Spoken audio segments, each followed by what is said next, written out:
All right, everybody back from Labor Day. Welcome to Gem Collectors with Shawn. I am Shawn, and I hope you are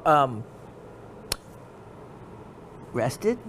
Do you get that way after a holiday? I don't know, but we gave you a few extra hours, didn't we, before the show popped up? And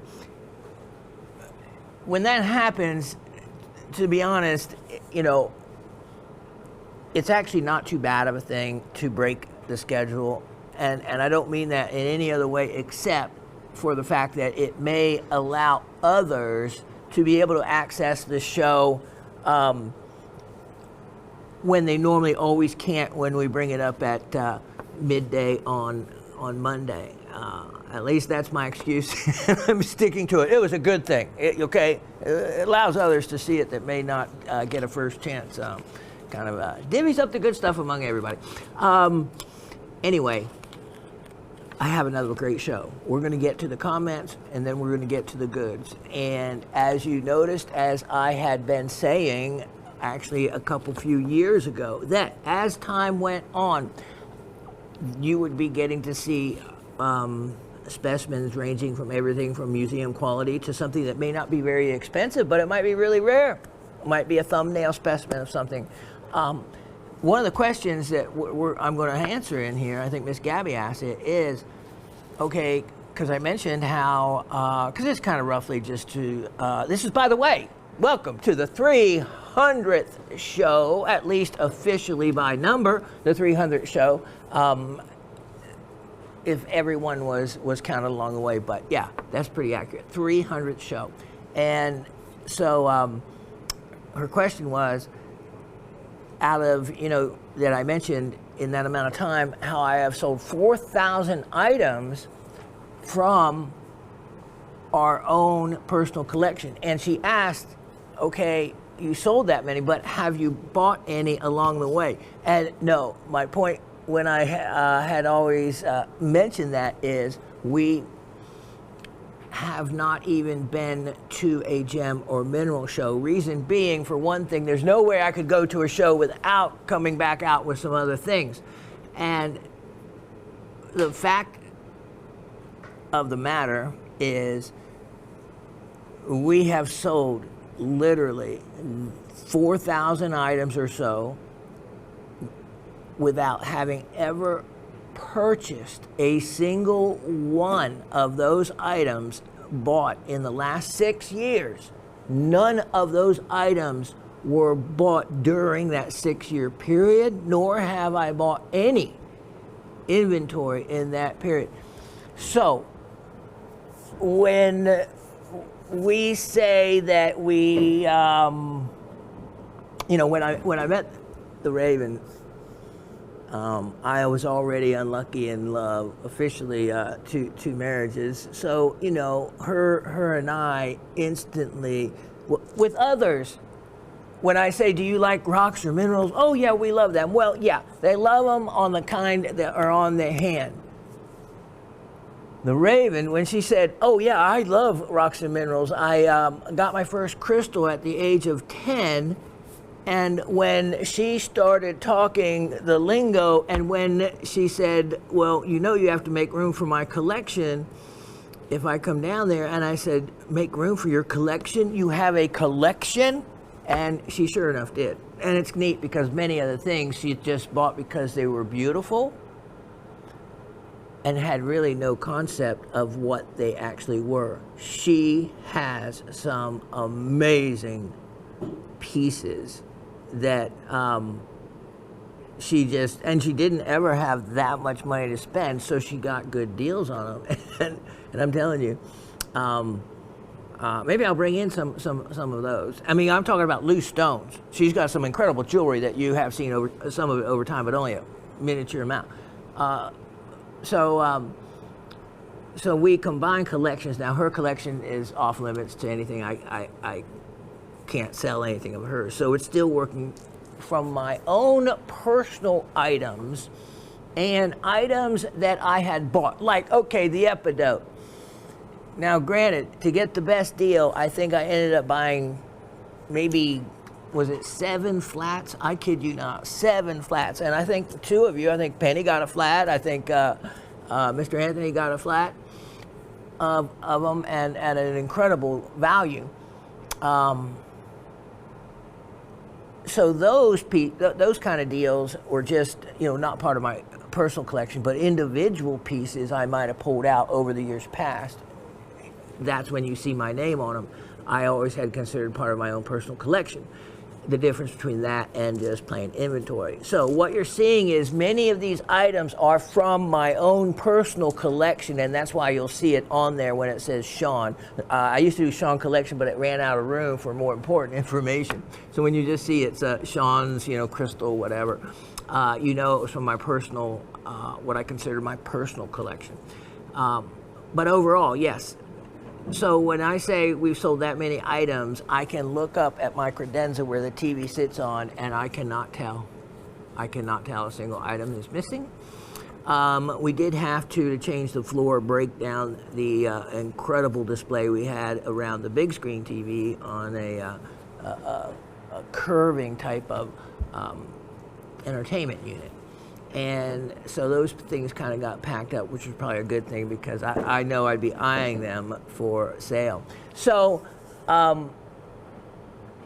when my answer to that question was, have you bought anything new? Well, I may not have bought it, but have I acquired anything new? The answer would be yes. I've acquired it by rediscovering it. And it's kind of neat when a collection is extensive enough that you may open a drawer up or a box that, through some subsequent moves, you may not have opened up in years, or just for one reason or another. One of the most amazing finds, of course, was when we found the Rhyolite box, which is like the only one I've ever seen made of that quality ever. And within that box was that Hiddenite crystal that George got, and other really nice high-end finds. So that box was like missing and actually forgotten about for years. So that's kind of like the way rediscovering it. And you're going to see some pieces today when they're in those faded, old, yellowed, perky boxes. That was an estate that has produced some amazing things. We're going to also talk about that Siderite specimen that Barbara and I are trying to figure out what it is. Let's get to the questions and answers. So we had in the trivia 2 questions. The first one being, how many facets does a full cut diamond have, and how many does a single cut diamond have? So it's actually something really, very functional and necessary to learn, just like 25.4 millimeters to an inch is something you need to learn. That there's 5 carats to a gram, something you need to learn. In a full cut diamond, and I'm talking about they have them down to those little 1 millimeter diamonds. They start going back up in price because they are so small. But I have seen them fully faceted with 57 facets. So you get to 57 by 8 mains, which are produced most of the reflected brilliance in the pavilion of a stone. And at the base of those mains, next to the girdle, you have your pavilion girdle facets. That's 16 more. On the crown, you have 8 mains again. Those are the biggest facets that you see. This is for a round brilliant. At the base of those, you have 16 crown girdle facets. And at the top, next to the table that creates the octagon shape of it, you have what are called the star facets or the table facets. So that is 8 more. So when you add the pavilion at 8 mains, 16 additional facets, that's 24. On the crown, you have 8 mains, 16 girdle facets, an additional 8 up at the table.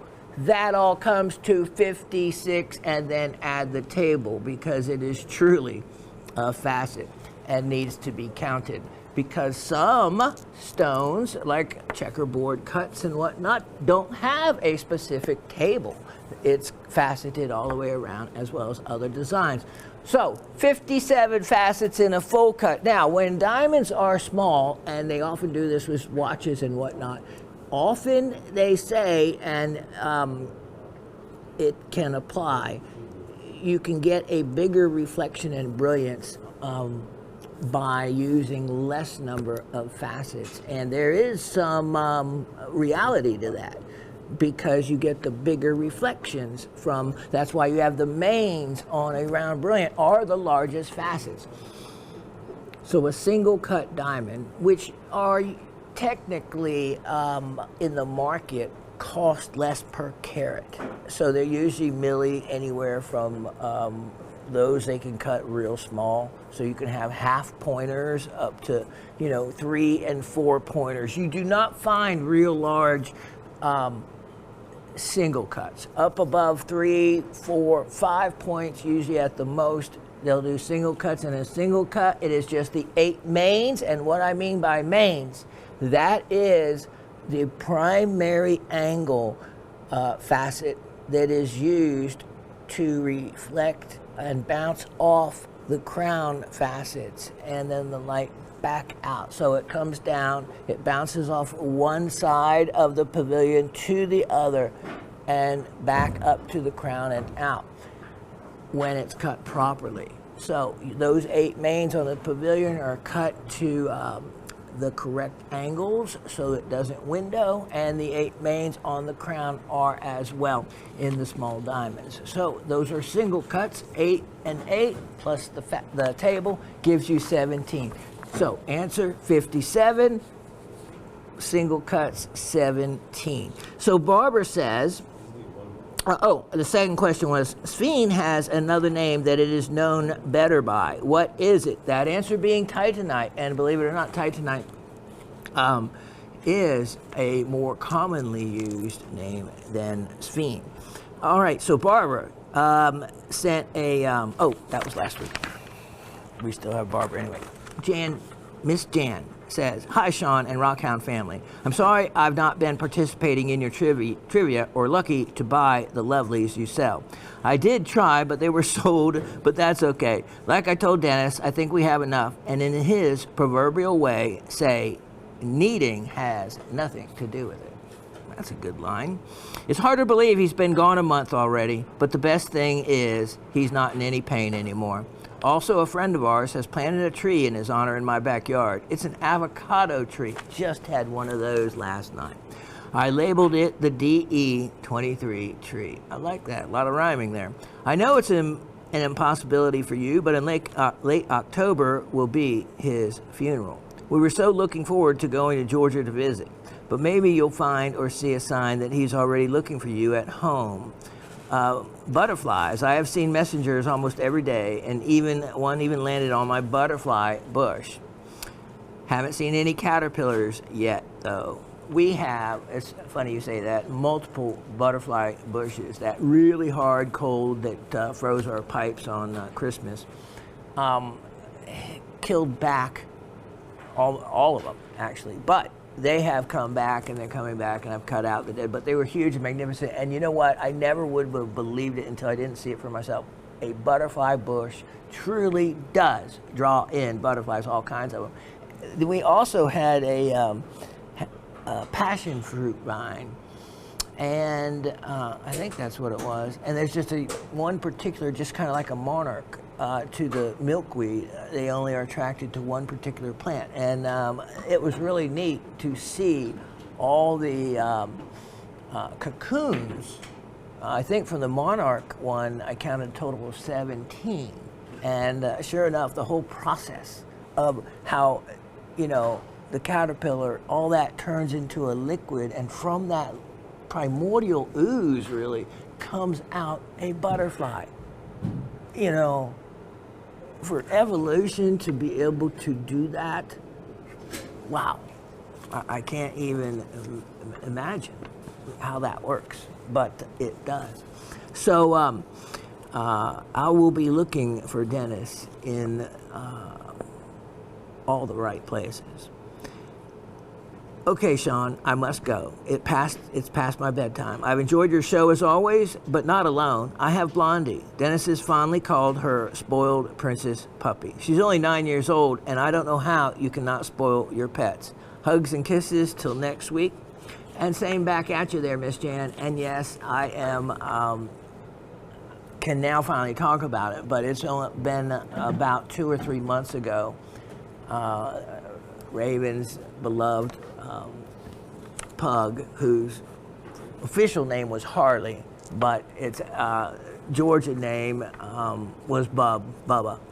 And so he was known as Bubba, and 16 years, and yeah, it was really difficult for her to lose him.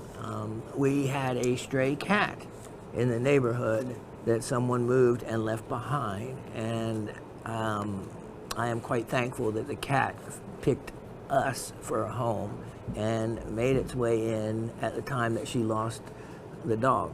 The cat was absolutely loving to the dog when they would walk at night, and it was kind of wild. And, you know, I don't know, you almost see the spirit of them in it, but pets are special, and they'll lower your blood pressure as well. Miss Jan B says, I forgot to tell you, remember I kept asking you if you had another Andalusite. It was an andradite and I found it. I'm still waiting my turn for the malachite crystal specimens, should you be able to find another one. Hugs and see you next week. Wow, that is so cool that you found that stone. We talked about that and I just knew that you would. So well done. Miss Gabby says, hello GSN Rock family. Shawn, I'm so excited about my trivia prize. As soon as I saw that kyanite amethyst pendant, I said I will definitely be wearing that in Denver next week at the show. I had already planned on taking my aqua, apatite, and dioptase pendants I got from you with me, and now this one. Remember, she had gotten those amazing early wire wrap pieces of Andrew's, which are probably collector's pieces now, but I need to hunt him down and get him to do that other one for you. And having won that kyanite piece, yeah, that would be just a fun piece to wear, and not quite as fancy as those others. So very cool that you're getting to go to the Denver show, though. So I had a chuckle a minute later when you said that I may keep it and wear it to a show. You know us pretty well. Thank you, thank you. So bummed I missed the clear hemimorphite. Congrats to the new owner. You mentioned you have moved 4,000 pieces in the last 6 years from your personal collection. Excuse me. My question is, have you added any? And that would be, well, she says, hard for me to believe Miss Raven hasn't. LOL. So, like I said, when I discover them hidden or forgotten, that's kind of my way of also telling me that, you know, you don't have a son doing this or anything, and as hard as it is to let any of it go, believe me, I guess in a way, you know, a lot of you have some, maybe fewer but really higher end things. We have just a lot of all of it because we love all of it, you know, high end, lower end, middle end. And if I didn't want it to end up just being sold for next to nothing, it was something that I needed to start thinning out the collection. But here's the thing, the joy it gives me to know where it winds up, that these pieces that I've loved all this time are going to all of y'all's home and not to some strange, you know, box in a yard sale or who knows what. Yeah, is important to me. It is. Rocks, you know, there was something, the pet rock, I should have invented that, so to speak. I wouldn't have to be doing this, would I? Rocks can be your pet. Crystal specimens, yeah. They have an endearing quality about them. They truly do. And I better stop there before someone comes and puts me in a straitjacket. But that's just our thing, you know. Let's see. She says, withdrawing from trivia, but the answers are 57 and 17. I would have said 58 and 16 yesterday, and titanite. So there you go. She learned something. Looking forward to show number 300, even if Raven won't let you show the gem silica. Love you, Miss Gabby. I know. She won't. She won't. She won't. She says I have to look for it. I know she knows where it is. There's actually 2 really fine pieces. Anyway. Miss Sue in Texas. Hey, we have not heard from you all summer. After a really busy summer with grandchildren, I am so far behind watching shows that I decided to start with today's and catch up as I can. Never too late to start over. So many to look forward to seeing, though, Shawn. Your discussion of everything was so interesting today. Love continuing to learn. Was that a jadeite pie displayed on the shelf behind you? If so, I would appreciate it if you would feature it in next week's show. Even though I wasn't able to keep up with all the podcasts, I continue to keep up in our rock group in my prayers. May God bless each of you with what is needed most. Sue in Texas. That's very sweet, very kind. And let's see, that disc, I'll never get it right. Right there is probably the one you're referring to. And it is out of serpentine. It's very inexpensive, has great detail on both sides. I may show it anyway, just because it's a really good deal on summer sale. Mr. James in Delaware, who moved from Arizona, known as Jimbo, is touching base. This is Jimbo from Delaware, formerly Arizona. Hello, Shawn and fellow Rockhound family. Another very informative show. I'll answer the trivia as full cut diamond says 57, single cut 17. Sphene, also known as titanite. Love to all, Jimbo. Love to you back from all of us, Mr. Jim. Good to hear from you, and good job on getting all the trivia right. Cindy did as well. Mr. Anthony in Massachusetts. He says, hello all. First off, thanks for keeping me in mind about the Butte, Arizona androdite. Yeah, listen to this, how this system worked. You know, behind the scenes, I set it in motion and set it up. But then it has to happen and go through a couple people for it to happen, and it worked. I received a call last week from customer service saying that there is a Butte androdite garnet available if I wanted it. Yes, I said. I missed a couple of shows back around that time when you offered it up again. Yeah, I brought it in for you and showed it. And if you missed that one, yeah, because I said, hey, set this aside for you to start with. So for them to call you, hey, that is great. I've got a small collection of fire agate and was able to add to it with the one showcased last show. You mentioned that you gave the fire agate a name, Landscape. I absolutely did. I had to name the finest fire agate that I have ever had. It is finer than anything I have now, and it has all those separate scenes. When you get that home, put on the optivisor if you want, either that or the naked eye, but then use the optivisor so you can look into every one. And there is a different scene in each little sections with purples and blues, the money color. Love that stone. Oh, you know, I showed the back of that because I was going to say the back of it would be considered a fine fire agate. So a beautiful double-sided piece. Lucky you to get that. I've got, yeah, all right, so let's see. I love landscapes in my rocks. I seek them out. So that's one of the things he seeks out, and I am offering, you know, I have no idea about that he focuses, you know, he's a lapidary and cut stones, that he looks for landscapes. And what do I show him? I show him a fire agate that he collects, and one of the only named fire agates I have ever had that I would consider to name, and I did, and I named it Landscape. That's the magic of the show. I'm making an intarsia with picture jasper and lapis. I've got the pieces cut, just need to epoxy it together. The lapis came from you. I hope so, because it's some of the finest lapis, natural lapis. So good to hear. And wasn't that neat? That box I showed you, that's, you know, a form of intarsia. And the way that was kind of assembled with the opal, which I think sold. So a lucky somebody who got that. Getting the trivia right, Mr. Anthony did on all three. Eyes down. Mr. Eric Good to hear from Eric from Indiana. There are 58 facets in a cut diamond.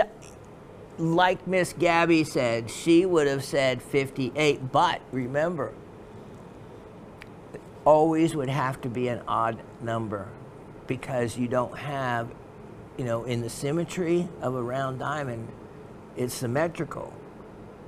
And the only odd man out is the table. So it would have to be an odd number, not an even number.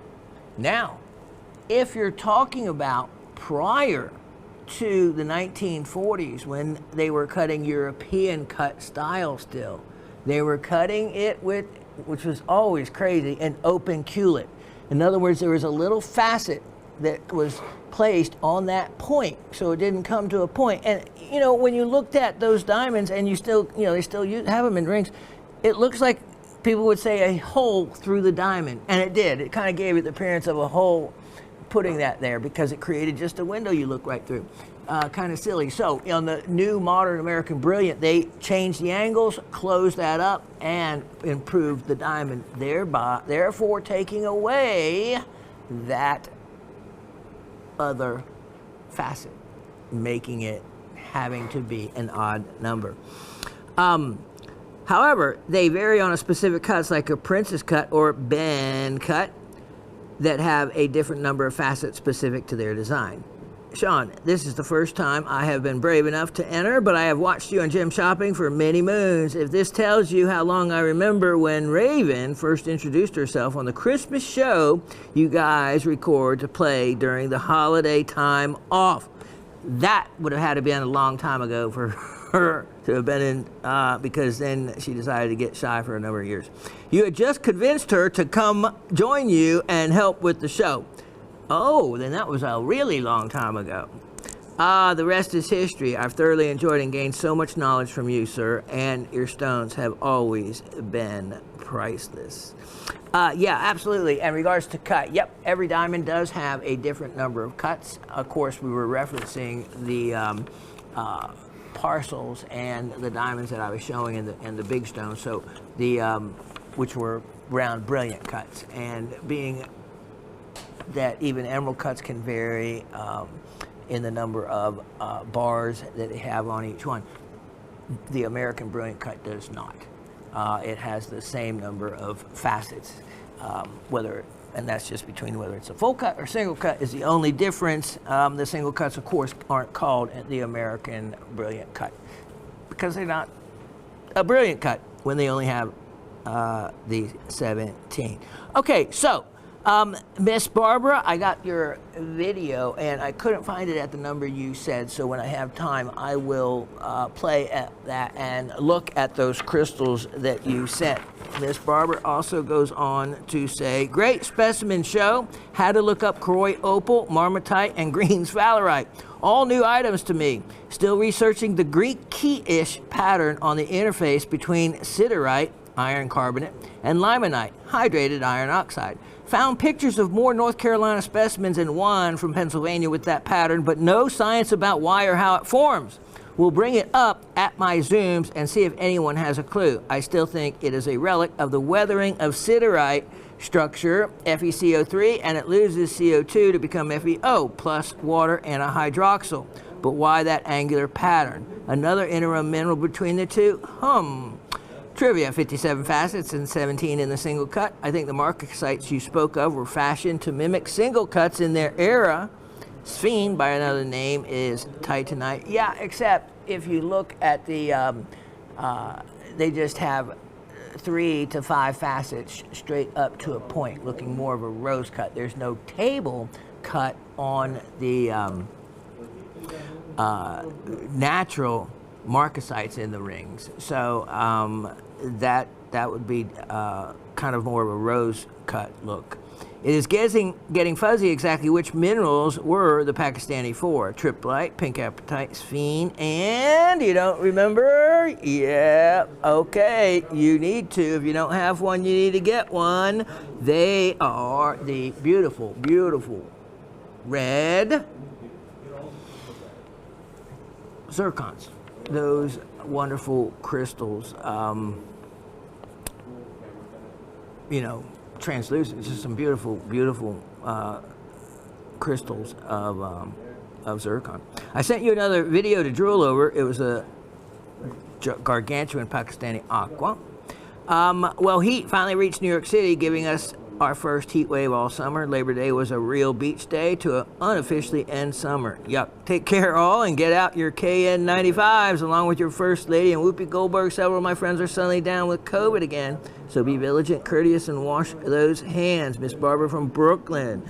So, you know, I got to thinking, it hit me when you talked about and mentioned siderite and that pattern that is on the pseudomorph of it. It just dawned on me, you know what hit me? The Munya Lusta meteorite that landed at the Finland-Swedish border, but more into Sweden, a million years ago. But the meteorite itself dated back to 4.56 billion years ago. And what it has is a different composition. It was, if any of you are familiar with meteors at all, or meteorites, which it's called after it hits the earth, they're different compositions. And these are nickel iron meteorites, the Munya, and it has a Wittmann-Staunton pattern, which is a crystalline pattern of two different minerals, taenite and kamacite. They're both nickel iron minerals with slightly different compositions and percentages of each.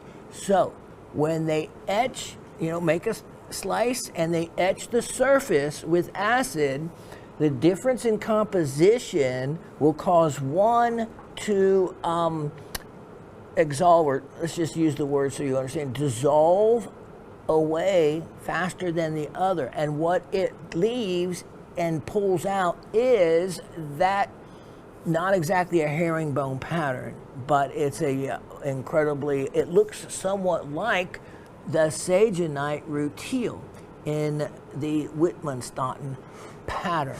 And so all that is when the meteor was cooling, it cooled basically into two different types of iron nickel composition minerals, kamacite and taenite.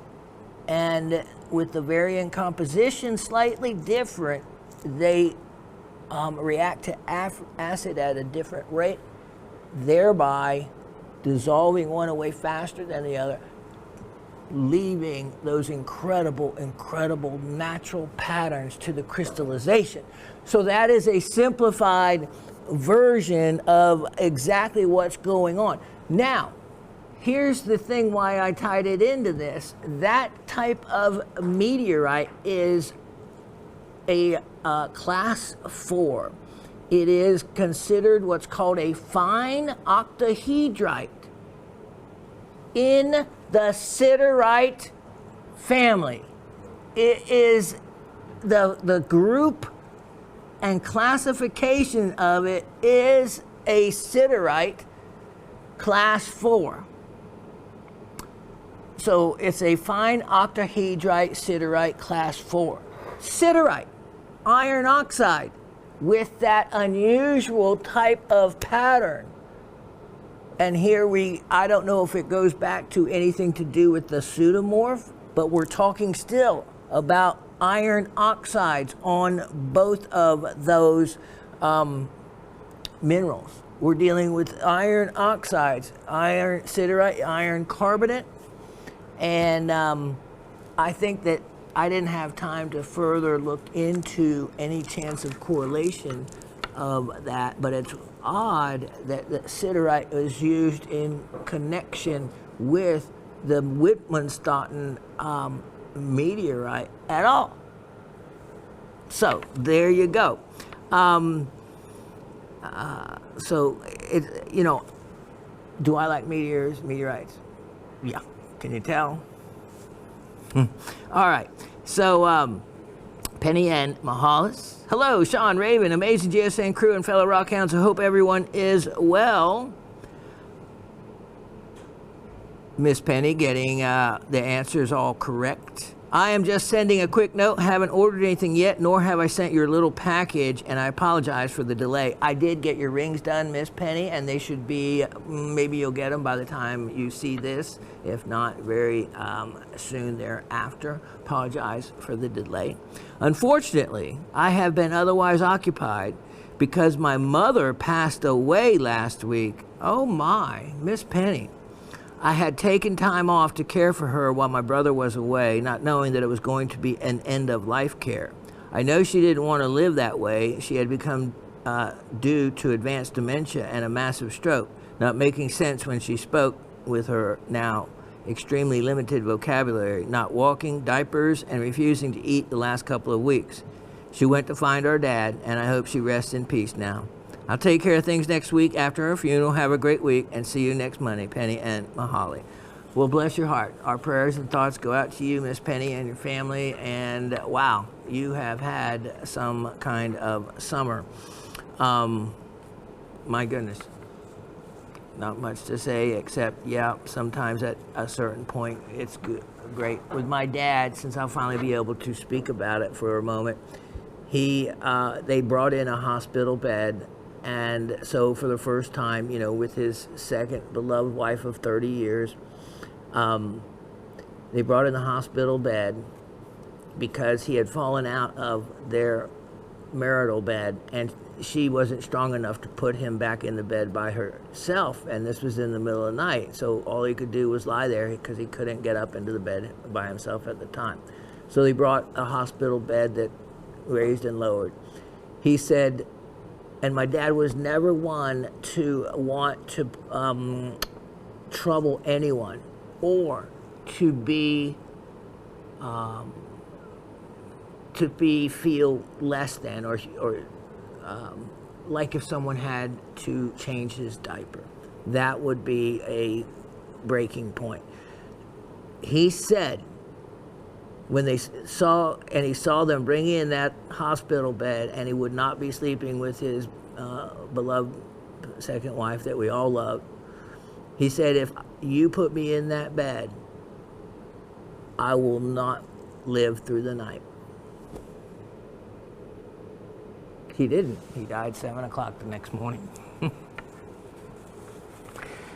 At 91, he chose when, how, and where. And I can't say I don't blame him at that point.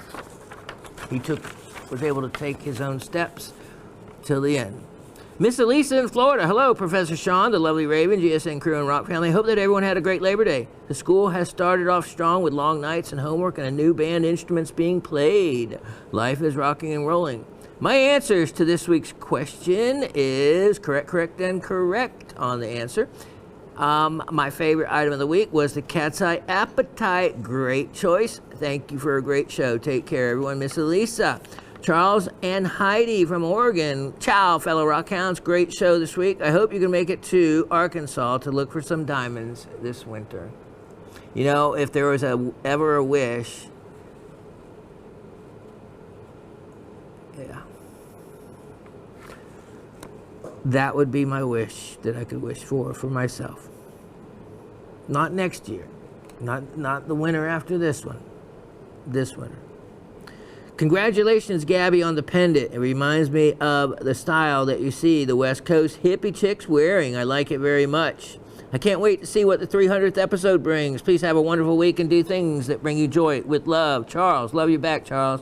Question 1, getting it all correct. Question 2, he says, I don't know. Heidi remembers you mentioning it, but I don't, and I didn't make it into my notes. We'll look it up later and try again next week. Titanite. And so that was actually the official name and preferred name. All right, that does it. We, out of all the winners, assigned a name to a number, and then I randomly ask the guys to pick a number. And in this case, that number translated to Miss Heidi and Mahali. Congratulations up in Quebec, Canada. You have won. And let's show you what you won.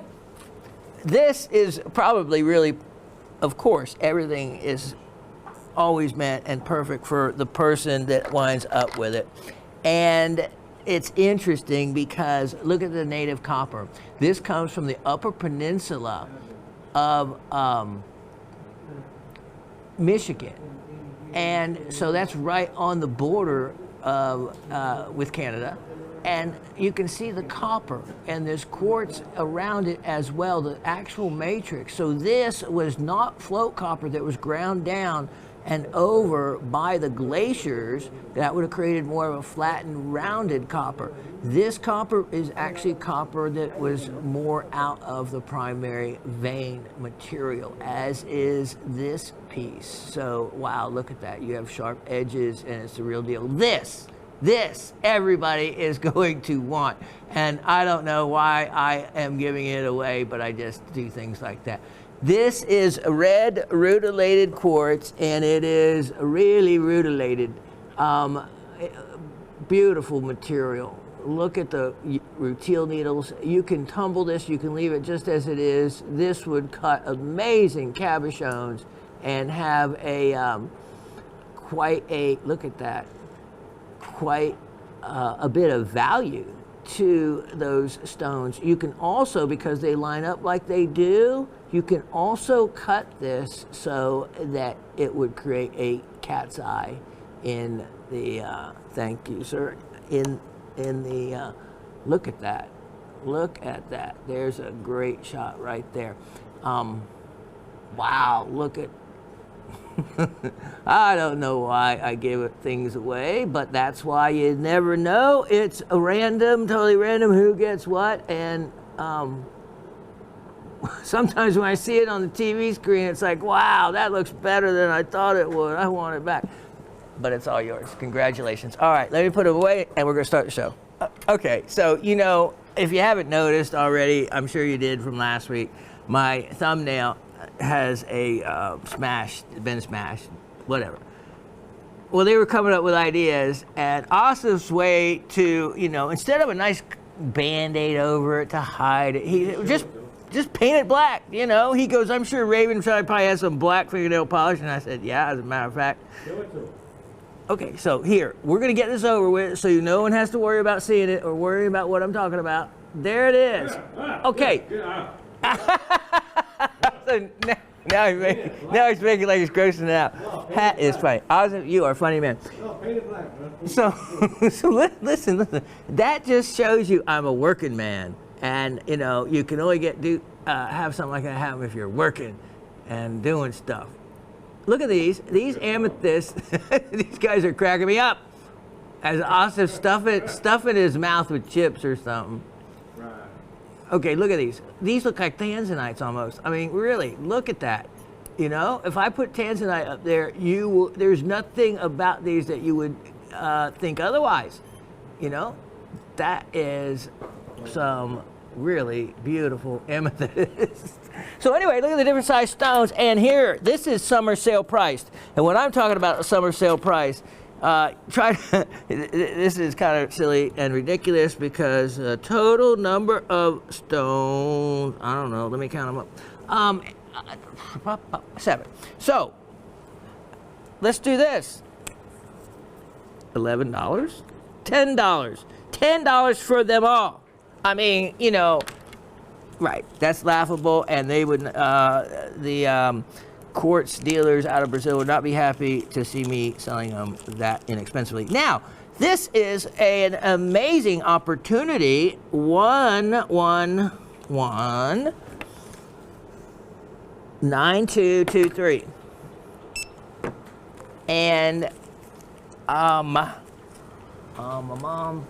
I am, let me dump this out because I think actually Brad was interested in some items that was in my, what is this exhibition a while back. But anyway, want to know if they were for sale? Maybe. Look at this. All right, look at this. All right. So, wow. Wow. And the dust is free. So, here is a mixed parcel. Let me put these amethysts away as you take a gander at those. There is 10 different types of gemstones. So just so you know, to go through these real quick, you can see, look at these different shaped garnets. Look at these beautiful, they better be citrines and not golden beryls, but I have had golden beryls like that. Things get mixed up. Amethyst, look at these quality emeralds. Look at those. Wow. Talk about some beautiful emeralds. Look at the ruby or pink sapphire. And look at that. We have some little tanzanites, tigerite, cultured pearl, more really nice rubies. I mean, garnets, but there is some nice rubies or pink sapphire. And then look. Incredible sapphires. Beautiful sapphires. Let me pick one up. Wow. So 10 different types. So,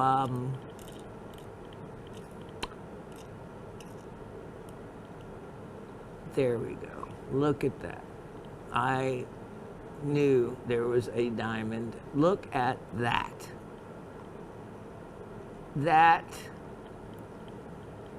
So you have the three kings, the ruby, sapphire, emerald, and you have the diamond to go as well. And that's not a small diamond.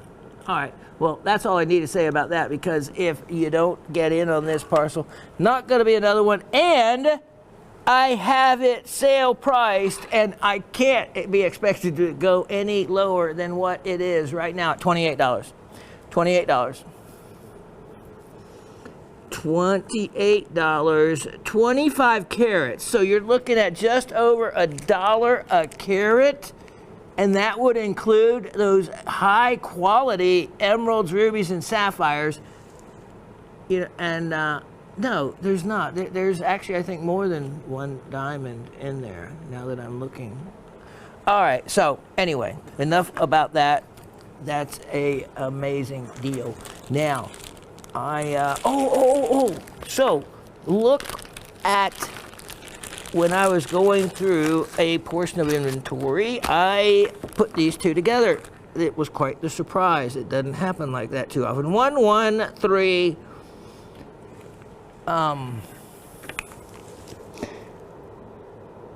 32, 23. 113, 32, 23, and you are going to get to, let me move this. All right, see me unwrap it.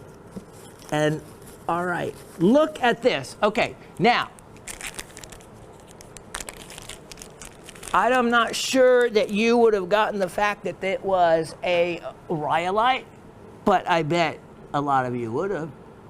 And it has, to me, of course, now rhyolite has varying degrees of what is in it. So usually there's about 20% quartz, 40 to 90% feldspar, particularly plagioclase feldspar. The term rhyolite was coined in 1860. Check this out, something you didn't know, by Baron von Richthofen, the grandfather of the World War I aviator, because this was in 1860. Okay, so World War I was, you know, in the late 19-teens. It was from the Greek originally word rhyo, from ryax, meaning stream of lava, which is how rhyolite is formed. It is formed from cooling lava. So there can also be percentages of technically opal. So, you know, you can have silicon dioxide, which is opal in varying forms. And look at that. It just,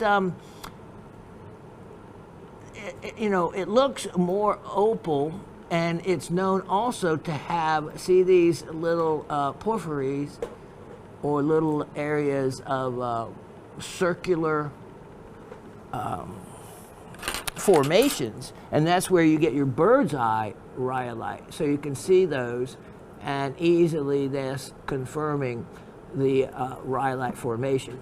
What do you do with it? Look at this. I actually had this first and then found that. And so Peruvian, of course, Peru definitely has a volcanic origin material. And you can see just how perfect that it lines up with the material as to what it is.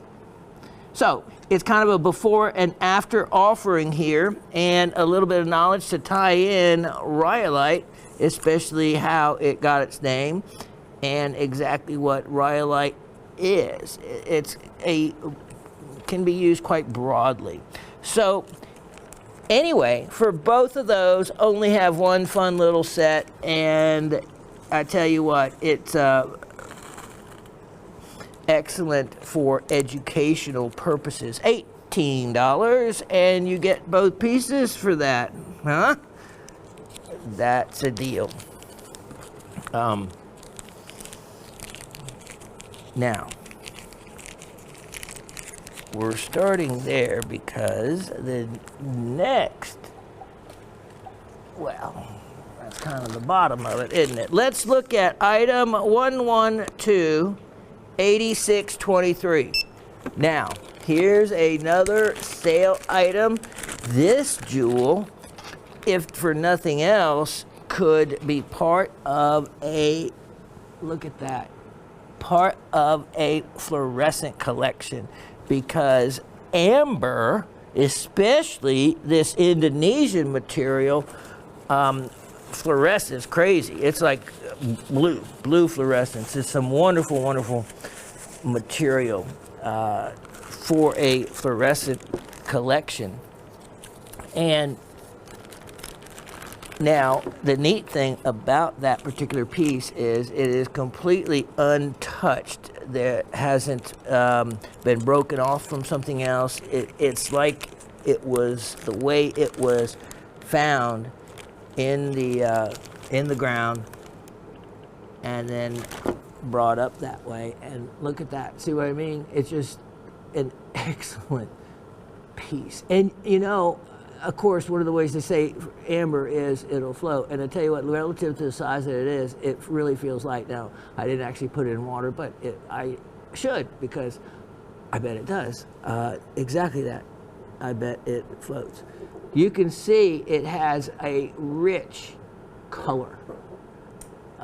Look at that. And this one, of course, will have some organic matter in it, like most all. And look at that, or maybe not.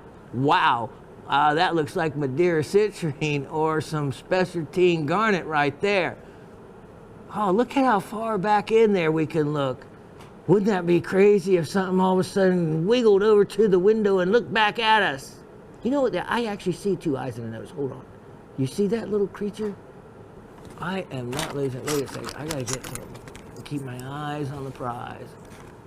Let's see. Okay. Right there. There's the nose, and then on either side is a darkened eye. Let me see if the same. Wow, that really looks into that. That's really cool. Wow. Wow. Look how far, and the transparency in that piece. And this is exactly what I end up doing at home. It's not like I just take a look at, okay, that's a piece of amber, put it on the shelf. No, I do lighting. I check for any kind of radioactive signature. I look at it with lights like this and see if something looks back at me in different designs and symbols and whatnot. You never know. And that's how also anhydros are discovered that would never have been. And that's by looking deep into it. Thank you, sir. Into a crystal. Okay, so I haven't had any other piece of amber like that one. If you want it, I am going to offer it at a huge opportunity sale and make it, let's do a huge discount and make it only $24. $24 on that one. And compared to what we showed it for, that's a opportunity for sure. Okay, bless you, sir. Now,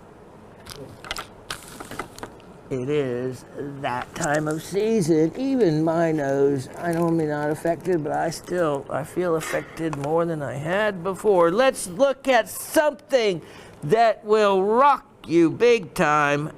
Item. This is from a really old collection. Wait till I talk to you about it. 113-3523. 113-3523. And before we pull up what it is, if you'll just wait a moment so I can let the all of you have a look at it first. And tell me, in your mind, say to yourself, oh, that's such and such mineral. And then we're going to check and see if you were right. And then also think about where it might be from. Okay, so now that you've had a look, and then also what it is an ore of. All right, we'll pull the graphics up. What you have just remarkably seen is Stibnite. And this is Stibnite. It is not the Chinese material. This is there was a beautiful Romanian Stibnite. That was from some of the first Stibnites. Then there was the Japanese material, the Inchinakawa mine,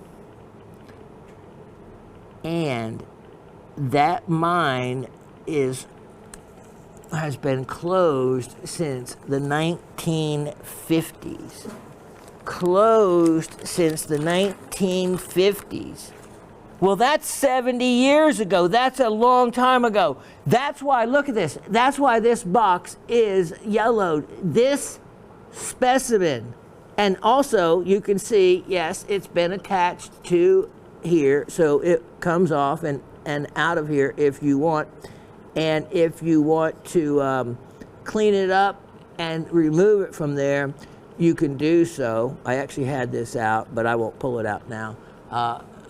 This is, let me show you. Asif didn't write the name, but it's in the description. This is what's important. The Inchinakawa mine, closed in the 50s. Japanese Stibnite specimen. These are collector's pieces. From this location came some of the finest Stibnites in the world. And what is Stibnite? It is a antimonide.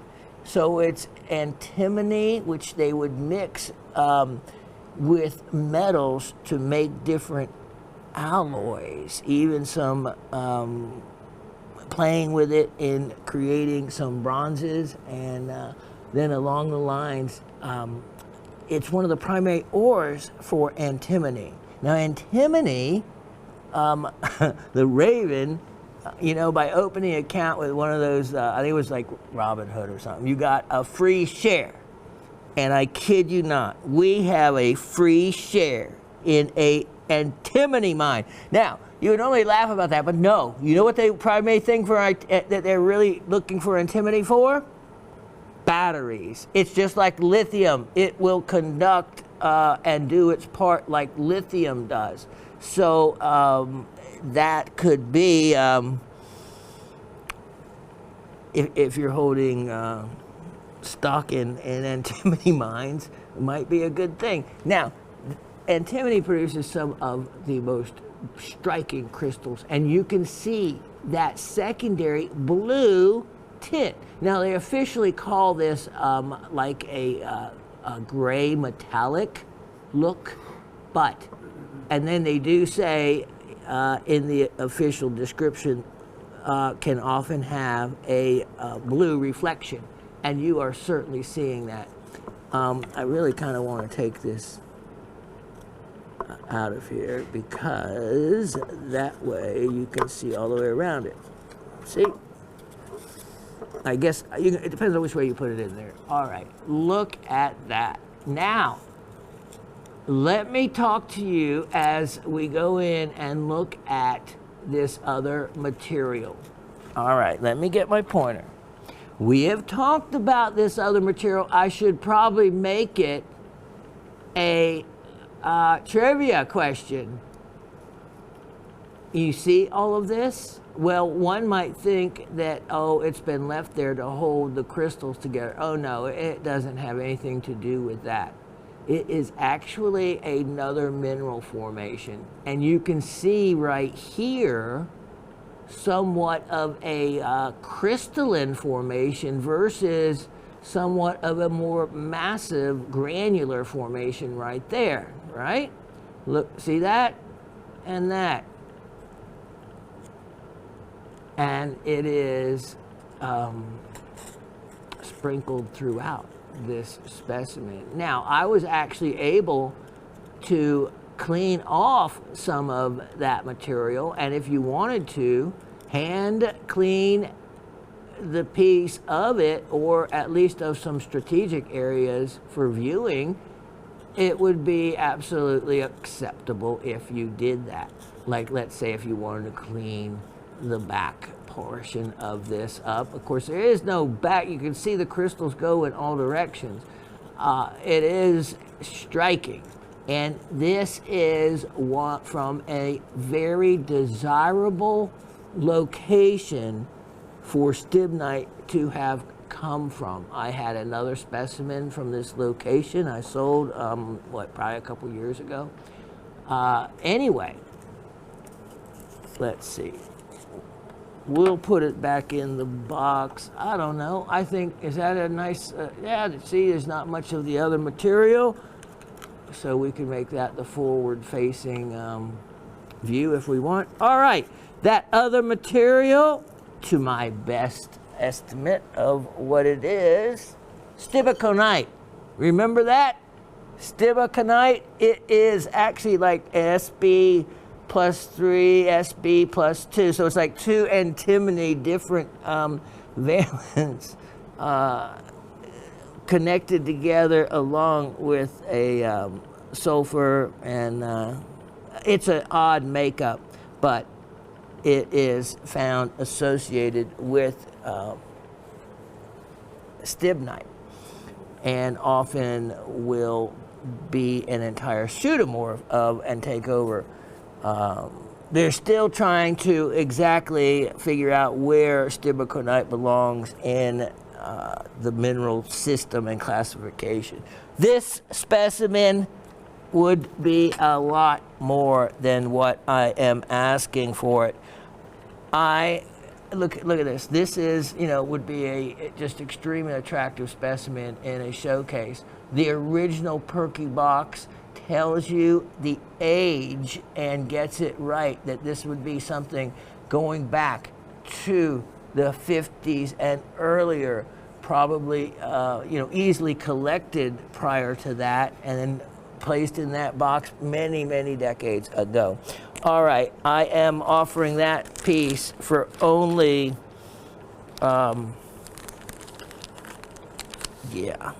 that at a market would be or show considerable. $118. Only $118 on that.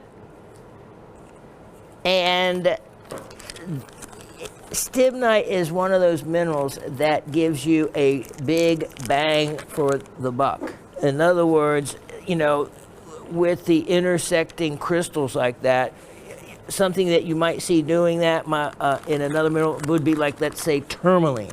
Well, if you had a tourmaline specimen, it'd be a fortune like that. So the Stibnite, with the reflection and the bluish reflection coming off of it, is such that it is a dynamic look for a very affordable. Look at that. Look at that. That is way too inexpensive. Okay, let me show you. I want to make sure I get in all these great specimens with the time that we have. And this next one I'm going to show you. And remember, all of these are beloved by me at one time or another. Sometimes, you know, they get put away and I enjoy other items and put them out. And, you know, it was only 6 years ago, which is in my lifetime of collecting has spanned 51 years. So to rotate, you know, by the time I had an extensive collection, pretty large, you know, I worked at a rock shop straight out of the gate for a number of years. So, you know, all my money was going either to equipment or to rocks and minerals. So at a young age, I just started collecting. And remember, it wasn't many years after that, I told you I ran into that wonderful lady in Atlanta. And she said, Shawn, just, you know, start buying a $10 parcel, $15 part stone here and there. You won't miss the money, and before you know it, you will have a large collection. And some of the wisest words and some of the wisest advice that I actually followed. And it ended up to be my personal savings account. And I guess now I'm turning in those CDs for whatever the value is, because you know what? I have no idea. I have no idea what they really go for in the market. And I actually looked at some of these, and you know, you guys don't want me doing that because I realized just how inexpensively I've been offering these things, but that's okay. Nothing's going to change about that. I'm not going to change good karma going in that direction. I love and appreciate all of you so much. I really appreciate it. If I'm offering it, I really need you to buy it. Put it that way. You know, it's not like, oh, you know, you don't want to buy it because I might really miss it. Well, yeah, I'm going to really miss them, but I also really need to convert some of these. So if I can sell 4,000 pieces and still am finding great treasures, and this is one of those cross my heart things that I have not bought a single item. This is how extensive the collection goes, and I don't think I fully realized how. Now, you know, maybe I don't have $10,000 specimens. Maybe I do have a couple, but no. It's not that kind of collection. It's a working man's collection. It is a functional collection with beautiful, beautiful, nice mid-range, affordable items that show the best of what a specimen can be, just not at the level that adds zeros to things, except without a doubt, those zeolites, all the zeolites, the collection, even going back to other zeolites that I don't even have so many of anymore, like the astrophilites and things like that. Well, those apophilites is what I mean for the zeolites. I actually tipped my hand. Yes, I do have some astrophilites, which are from Siberia. Whoops. The apophilites, some of the beautiful ones, you know, I don't have anymore. I've sold them. So there is still great things I have that you have not gotten to see. And because I made that purchase the way I did, saving the freight, that is what ends up to cost so much. And to be able to offer the scolicites, without a doubt, they are at the museum quality completely. Beautiful material, and I'm glad to see that you guys recognize that. And again, that's the kind of stuff you're buying a quarter for a nickel. So anyway, that is one of the stunning specimens I wanted to show you. I guess I'm going, no, hold on, I will show you another real beauty, another amazing piece. And if I said that this chemical formula, and let's do it this way and see how close you get in your mind. The chemical formula is SrSO4. And I'll even tell you, so the SR stands for strontium. The S is for sulfur, O for oxygen. You put the SO4 together, it's a sulfate. So it's a strontium sulfate. That's all it's made up of. What am I? Well, there's not too many minerals with strontium.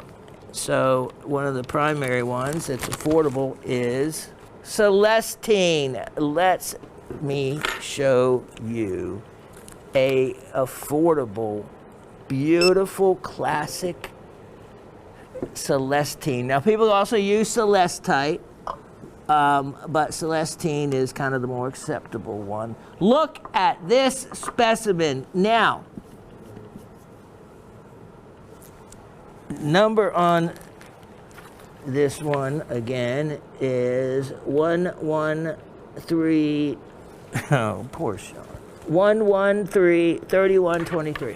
113 3123. All right. One place in the world really produces the primary main deposit of Celestine, and that is a location in Madagascar called Sakane, or however way that might be pronounced. And how they dig this material is in, oh no, let me check that again. 113 3123. Is it in what I sent you? Okay, keep going. Okay. So the way they mine this is in pits, and it's at the edge of a shoreline, of a water line, and the deposit goes back from the water line into the shore. So you're digging geode or geode sections out. And the way you have to remove this material precludes that the majority of the specimens are going to be chipped or damaged.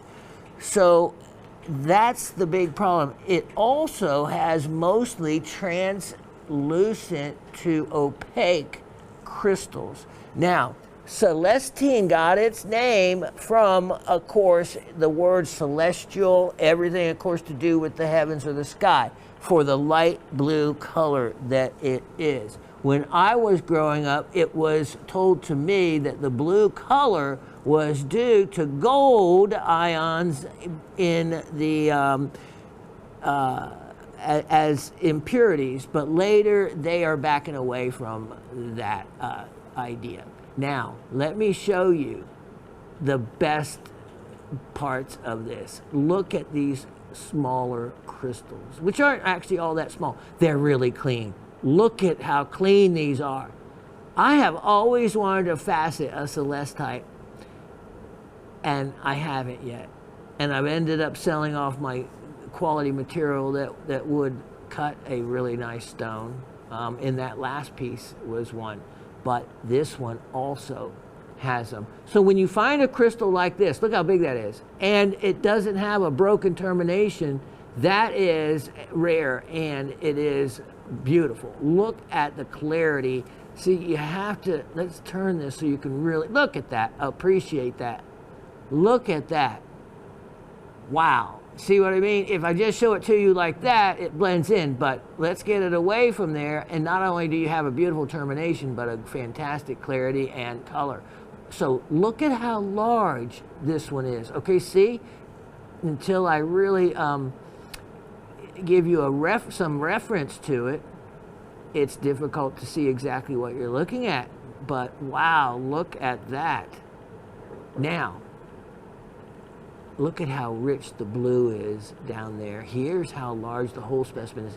This is the part I really like, the archway.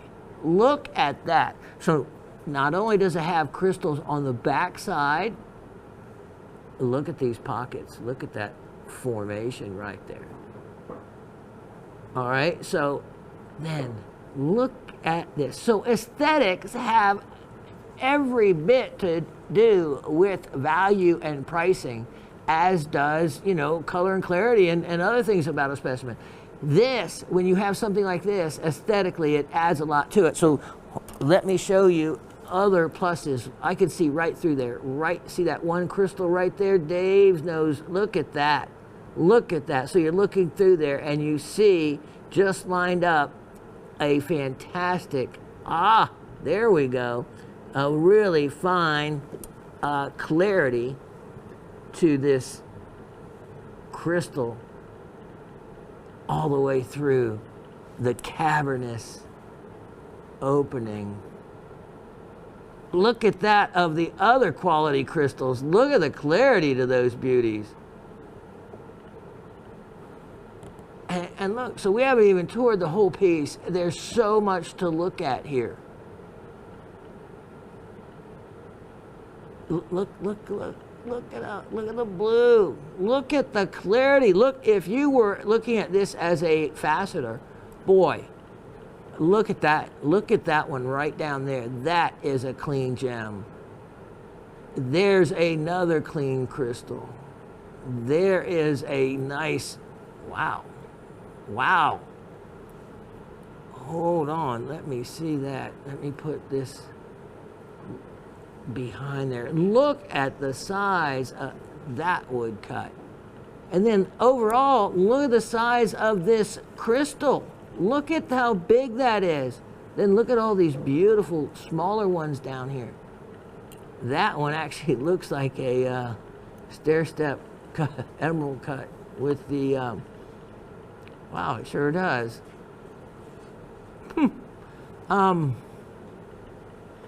And that's why something like this, literally, so much time I love to spend looking.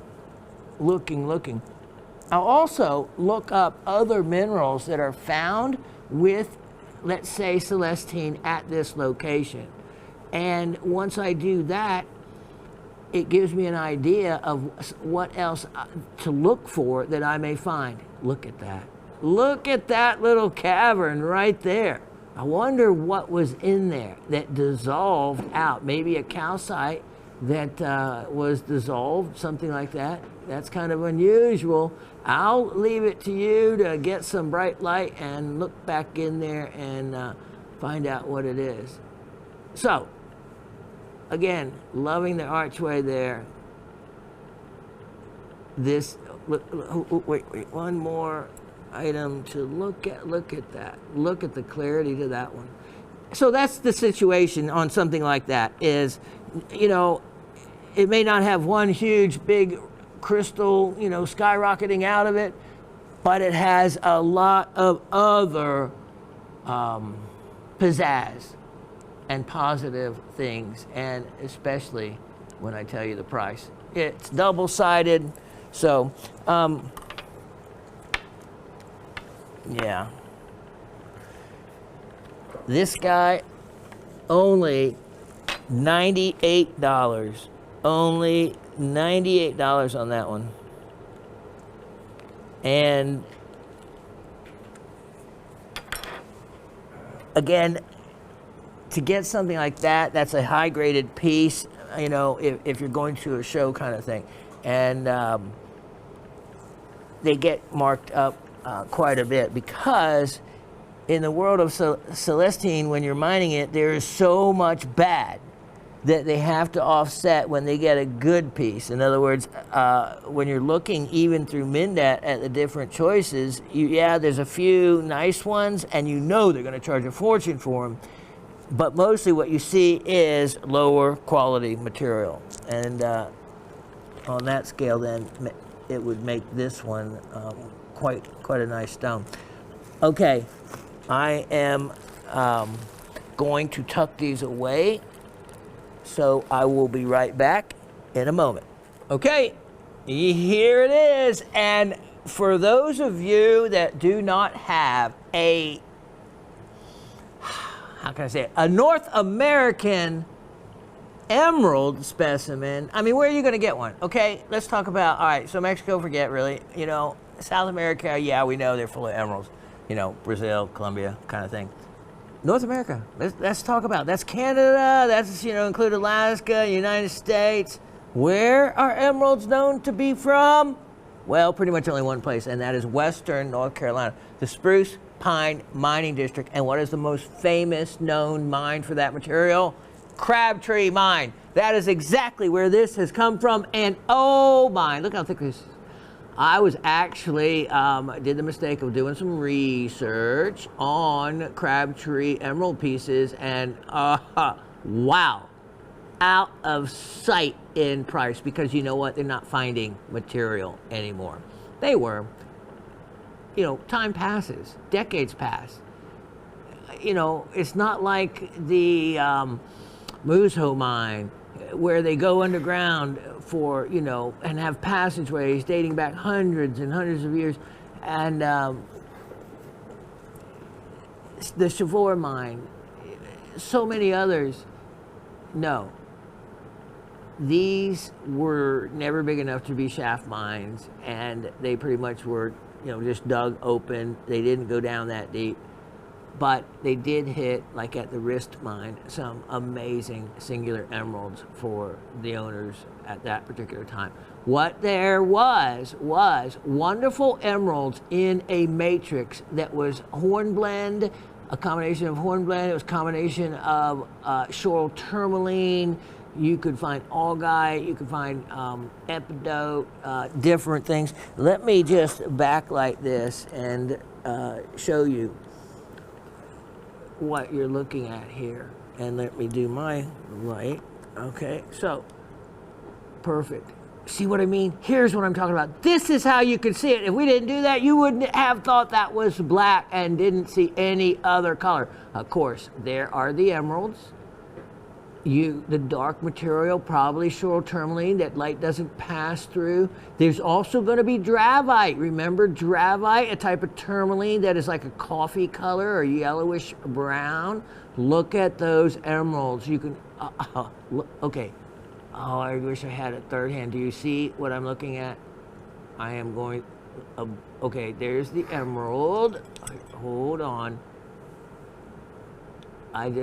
And this is what you have to do to find different things that you are discovering that you would have never known were there. And I am just finding this for the first time. What's that right there? What's that right there? And let me go back a little bit. There.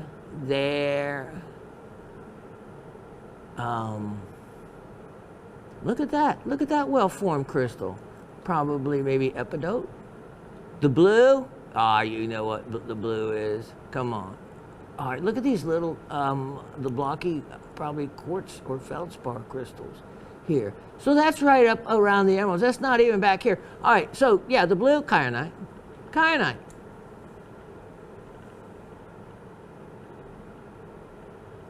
The rest you can discover.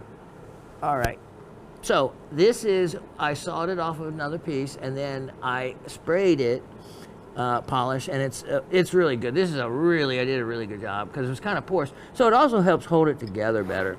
You can drill it, you can hang this, you can do all kinds of creative things with it, or just enjoy it like it is. I am going to include the stand with it, aren't I generous?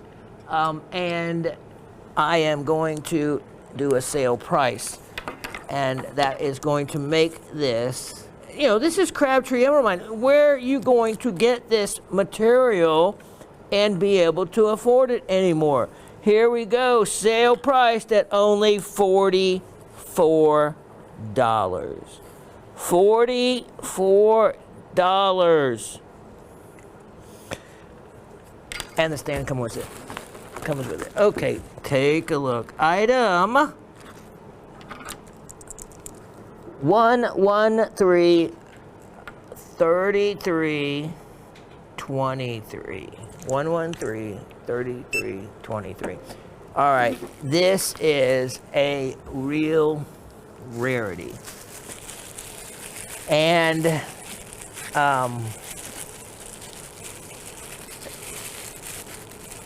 it is wrapped up really well too. Okay, no. All right. If I told you, name the group that calcite belongs to, that barite belongs to, that other carbonates belong to, what group would you say it would? Well, this is probably not what you would say. It belongs to the Aragonite group. Look at this piece of Aragonite. One of the finest ones. Yeah, even have to iris down on that because of the bright white. I should have warned Dave about it. Look at that Now, a lot of people would see that from a distance and say that is quartz. No. An easy hardness test and looking at the crystallography of it would definitely take you away from there. This is a stunning piece of aragonite. This is, and if we could just, if there's room, just put Santa Eulalia. This is from the Santa Eulalia mine, or the Santa Eulalia mining district, where the other week, yes, I actually had a collection of incredible specimens coming out of Santa Eulalia, and that other calcite was one that Barbara gave me great information on and confirmed the rarity of it with the calcite. This piece is an oldie, and so aragonite. Okay, calcite is a polymorph of aragonite. They're both calcium carbonates, and that will, now that you know, of course, many times, of course, what all about a polymorph. Same chemical formula, a different crystal system. Aragonite is in the orthorhombic crystal system, and calcite trigonal, yet they are both. Calcite has over 800 different forms. So it would be easy just to say calcite, but in this case, it is a more desirable mineral, aragonite, found much less commonly than the different forms of calcite. Here you can see where it would have been, it's not a floater, it would have been attached to a wall or to a bit of matrix. You can see, the other thing is this was not fluorescent like calcite would almost have to be to some extent. And in this really neat, unusual crystal system, this is a bright specimen. When you look at this, the surfaces, the pearlescence to the crystals, it is a really beautiful, beautiful find. One that I've had for quite some time. It's an old specimen and a classic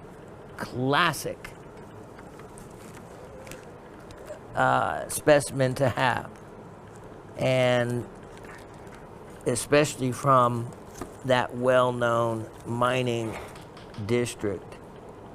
Opportunity on this one, I am again making it affordable. No point in showing you items that you know, are beyond what they would normally be priced at. But sometimes I really don't know, and I make them way too inexpensive. But again, this one's going to be at a deal, because there is nothing I can really ever find to price comparison other pieces. So let's just make this one a for certain great opportunity at a very old piece, and make it only $148. $148. Wow. Now, this next one, oh boy, probably one of my amazing faves. Now, that one was made in Mexico, so at least it's on the Western Hemisphere. This next one is an extremely rare opportunity at a Made in America. This is item 113, 3423. Now, if you could just hold the information for a moment so I can drop this specimen in and let everyone have a good look at it first, because this is something that, look at that, that could be on the cover of a Mineral Digest magazine, a Rock and Gem. As we go in close on these crystals for a moment, I want to give you an opportunity to see if you can figure out what they are. Say, think in your head for just a moment. Now, I'm going to throw you off because you're probably thinking this is something, I know what you're thinking, but let me show you just the back side. What do you think? Butter. Crystallized butter, could be. Let me show you on the back side, this is the same material, but there's something funny going on that we'll talk about in just a moment. Okay, now that you have what you think it is in your mind, we'll pull up what it really is and see how close you are. And look at that, Pennsylvanian Pyromorphite and quartz from the Wheatley mines. Let me tell you about Phoenixville. Let me tell you about Pyromorphite from this location. It was originally mined in the 1850s into the 1860s for the Civil War. You know why? What does Pyromorphite have in it that might be helpful? Well, the name doesn't tell you in this case. Pyromorphite belongs to the apatite group. If it belongs to the apatite group, that should tell you a little more something. Pyromorphite is a lead chlorophosphate or a lead phosphate. Believe it or not, it contains lead and phosphorus and chlorine. Now, mimetite, when the apatite group, that tells you how it ends. And remember, the first part can change. Mimetite is a lead arsenate with chloride. So the only thing changes is the phosphate to arsenate. And that's when it starts losing some of its color and becoming a little bit more lighter in color. So I'm thinking on the back side, and I'll show you in a moment, that there is technically pyromorphite blending in to mimetite, which also vanadinite is another member of that same group. Now, Phoenixville. Mr. Wheatley, he bought a series of mines and did very well. He had over 6,000 specimens in his own personal collection of pyromorphite. That location is responsible for some of the finest pyromorphites, of course, coming out of the United States, period. The first production ended after the Civil War. The mines were shuttered, closed up. They reopened around 1917. How about that? Coinciding with the Civil War, and were mined until not the Civil War, the World War I. And were mined until basically the end, around 1920. So the specimens you're looking at are recovered from the mine dumps mostly, or are from the original period when the mines were open. Now, the owner was aware. He liked mineral collecting. Some owners, they just as soon put everything through the smelter and the specimens are lost. No, Mr. Wheatley, he saved at least his own specimens, and I'm sure many others went out in a lunchbox, as they often do. Now, this has an incredible crystal formation shape to it. Can we go in close on this, Dave? And look at that. You see that hexagonal shape? How attractive is that? Almost looks like little golden Beryl crystals, if that's what you were thinking.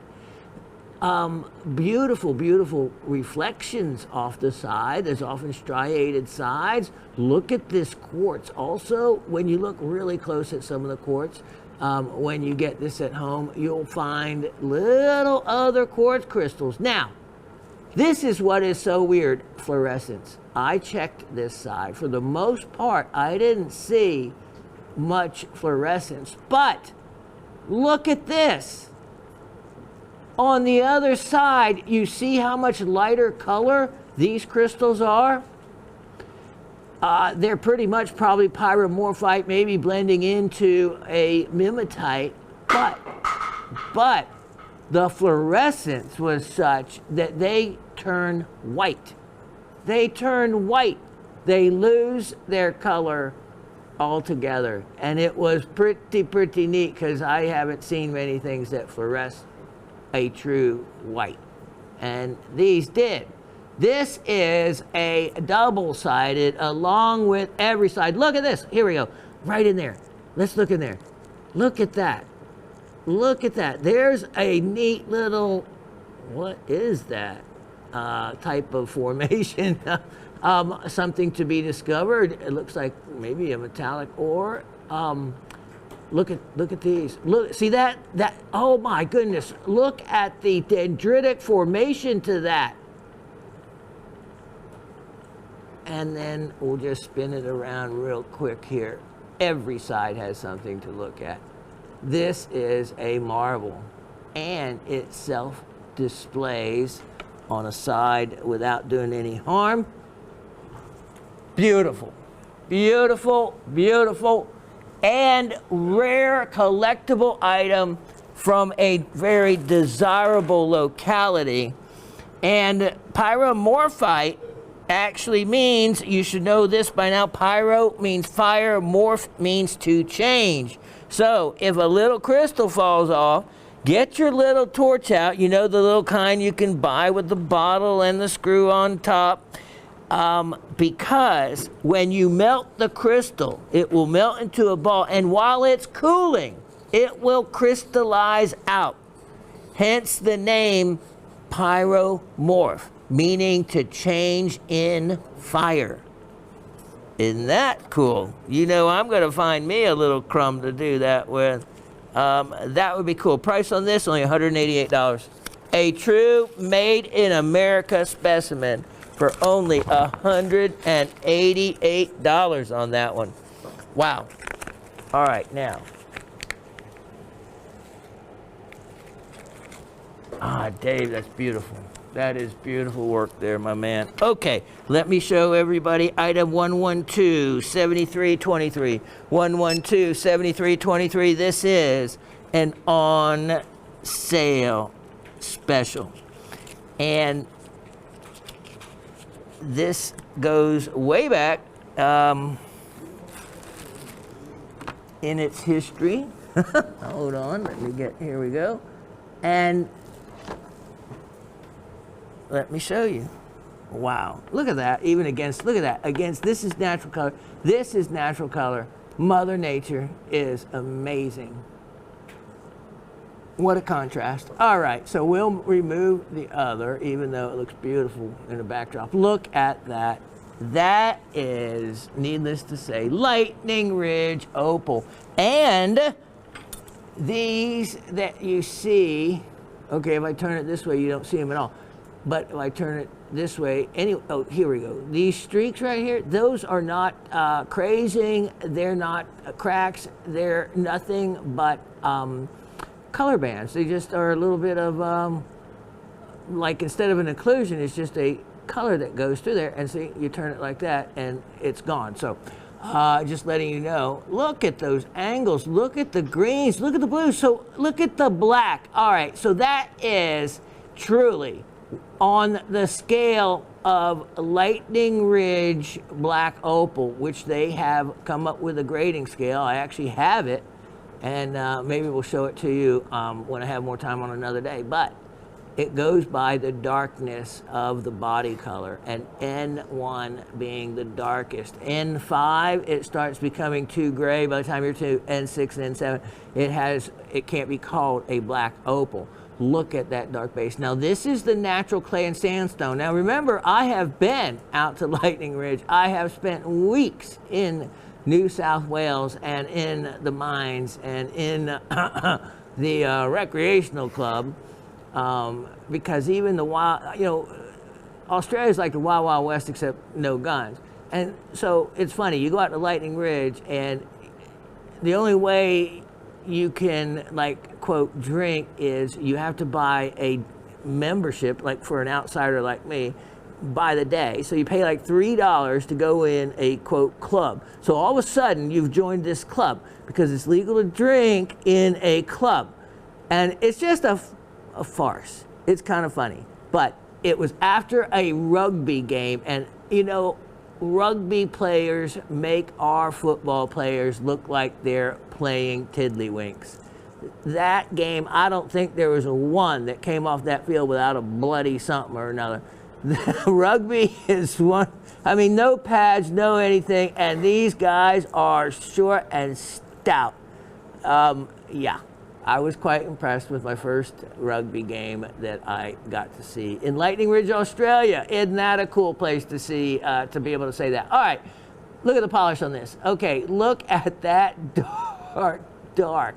I mean, if this is nothing else but an educational piece to use it for, that it would be worth the slight amount. Look at that, what that, so this is how you cut an opal. You want to put the fire on top of that dark base color.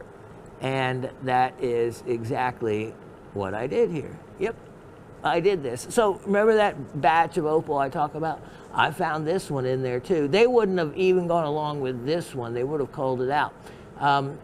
But I discovered it. They probably looked at it and thought there'd be too much clay, but there's absolutely a stone in there. Anyway, this piece, look at how big it is. I am actually going to sale price it, which it less than, it was only $88. My goodness, $88. And maybe that was a day no one watched or something. But here we go. Anyway, if you were gambling and were waiting for a little better deal. So yeah, even right here, look at that. I didn't even know. I didn't remember that. All right, right here it says Shawn bought rough in 1992 in Lightning Ridge. So that is actually in the description.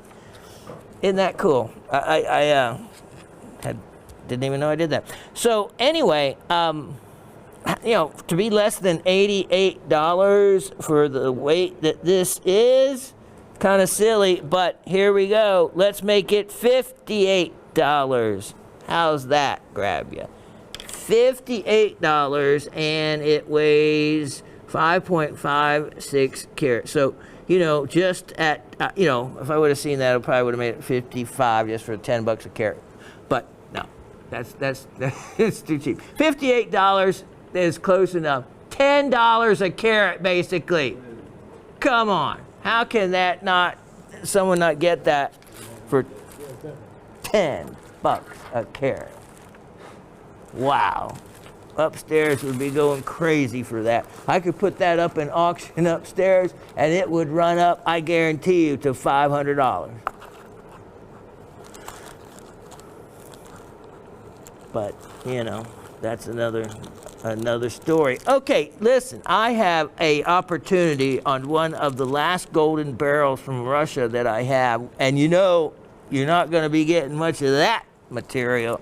Let me think what I'm going to do with that.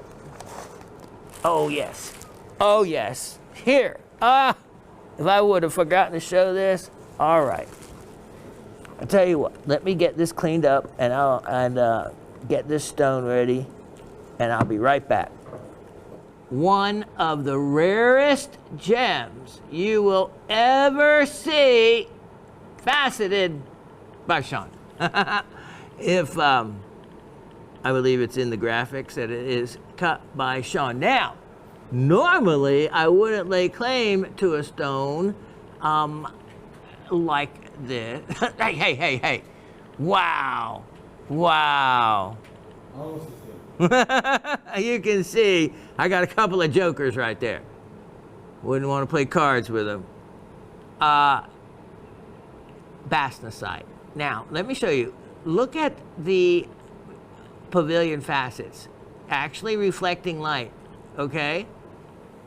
It is thin, but not so thin that you do not get any reflection off the back facets. Now, I recut the crown. It was in dire need. Bastnäsite is a hardness of 4 to 4.5. It is extremely difficult to cut and polish, like rhodochrosite. And it is a cerium carbonate with yttrium, niobium, and lanthanum as substitutes in the formula as well. So, and also are what they just label as REEs, rare earth elements. By nature, it can, but I tested it, it could have other components that would have a larger radioactive signature, but this one does not.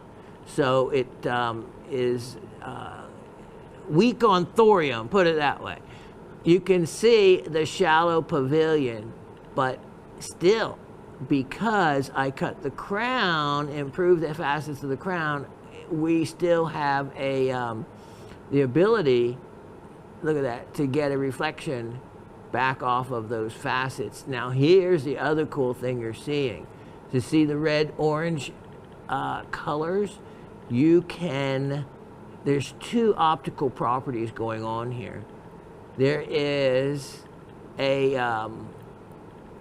some dichroic properties, in other words, changing color with the direction of the crystal. There is color change. Bastnäsite, in some bastnäsites, can actually go from this color to a greenish yellow tint. Now, I can't show you on air, but you can discover this for yourself, because I was able to at home when I had the sunlight out. So it will go from a reddish orange to a pretty much a brownish, kind of tannish color. So there is a color change to it, which is pretty neat in itself to have it all. Now, this is the crazy thing about it. A cerium carbonate. Carbonates, you just don't think of being associated with rare earth elements. So it's an extremely rare stone in the rough and much more rare as a faceted gem. You can go to GemDat instead of MinDat. Go to GemDat, and you can see by the number of stones that have been posted and by the average sizes that a stone of this size, 3.72 carat, is large. The clarity is very clean, and it is a true collector's opportunity on this. The stone has to be quite old. I have had it for a good long time, and then the history before it, I know, well, I know it goes back 30 years or so. Now remember, until the discoveries really in Pakistan, Bastnäsite was limited to only a few localities. Its name is derived from an area in Scandinavia, in Sweden, called Bastnäs. It has an umlaut A, so not exactly sure how that's pronounced. If you want one of the rarest collector gems at that kind of clarity and size, I have a sale price opportunity on this. Even though I just told the guys I spent the best part of a day recutting this because of the difficulties in the softness of it. It was quite the trick to polish. Actually, one of the polishing compounds is a cerium oxide that I use to polish opals and things like that. Cerium oxide would not polish this. I thought it being a cerium carbonate, it might work. No, it didn't work. So I went back to my diamond, and I had still the best luck with that. But it still was difficult in its responses. So anyway, cerium, lanthanum carbonate, technically with fluorine. The substitutes or additions can be yttrium, niobium, and neodymium. You should know neodymium. That reminds me. Let's see if it has any reaction to my neodymium magnet. Well, look at that. I didn't try that. Look at that. I wonder what is doing that. So something is charged, and I don't know. I mean, we know neodymium is a possibility. I don't know about the others, but there is definitely a magnetic charge to that, which whoever gets this, do some fun research on that kind of thing. That's what makes it a lot of fun, because I can get into, well, actually, here's some, I have some of the information. It's formed in granite pegmatites, and is one of the areas, but yeah, there is some interesting properties to a very rare stone. So, and that's just something new I learned there, and now I'm curious about what makes it exactly magnetic.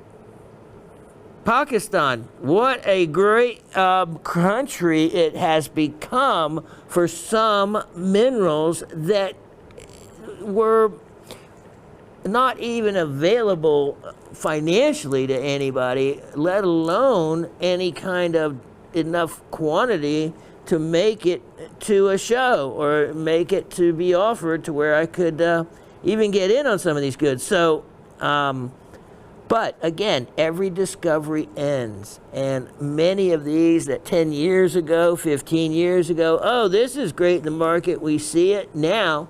If we see it, it is so many times higher. Price on this piece is, wow, only $188. $188. What is that? At a 3.7, what, $50 a carat or so. 50 a carat. And there is pricing on these I have seen at 3 and 4 times that amount. So let me just show it to you in my hand so you get a idea. And what a great stone. What a real unusual collector's piece that you can learn and have a lot of fun with. Okay, here we go. Take a look at this. Item number 112, let's see. Yep. 112-6323. And yeah, I think some of you weren't even here for this show. If you're going to leave behind something so cool as this, look at that. A malachite box. I told you the story on those. I had bought an entire box of them, 50 of them. Each of these is made with a corresponding lid. See that? That will fit only on that particular box, right? We said to each other the worst thing we could ever do was be to drop the box, because how would you ever, how many, 6 numbers makes the lottery 1 in 300 million, or 1 in out of 60 numbers, or whatever it is. 50 lids, 50 bases. How many combinations can that amount to? I'm sure there's a formula to figure it out, and it's to the nth power. But Yep, we dropped it. We dropped the box and scattered the lids separate from the bases. And what are you going to do? We each pointed the finger at the other for the who's to blame. Of course you're going to do that. And then Raven and I sat down and started putting them together. We got down to, I think it was 6 or 7. Yep, amazingly, we got down to 6 or 7 boxes we couldn't make a match to. And all it amounted to was me just shaving these little pegs that to make it fit. Okay, so this was one of, and I'm talking about, this is 10 years ago. Okay, so this is one of the last ones I have. Look at this. So you get the box, and look at this Triplite. Triplite, which is another one extremely rare gem that if it was one of the Pakistani 4, remember. So it's you don't get the box without getting the Triplite. Triplites found in granite pegmatites, monoclinic formation, Mn2+. So it's a manganese 2+. And when I see Mn2+, that is usually a magnetic, usually has a magnetic signature. So it's a manganese phosphate with fluorine or fluorophosphate. Greek for triplos for Greek because of perfect cleavage in 3 directions. Hardness of 5, 5.5. And so let's see. It is. Let's see if it's ferro. What kind of magnetism we have? Ah, wow. Okay, that is very magnetic. Absolutely. So it's ferromagnetic, which is strongly magnetic on both poles. Wow. Look at that. That completely picks it up. No wonder it is ferromagnetic, meaning magnetic on both poles. Good grief. Paramagnetic would be weakly magnetic from only one pole. And from the way this picks it up, it looks like it is magnetic from every side. So this is something else. This is really strong.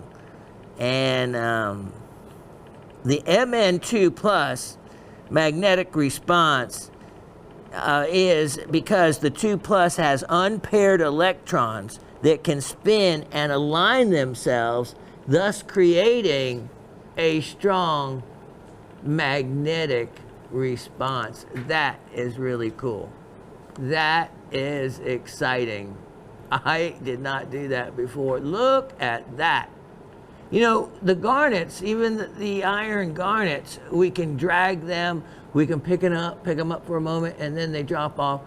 Look at the size of these pieces. This is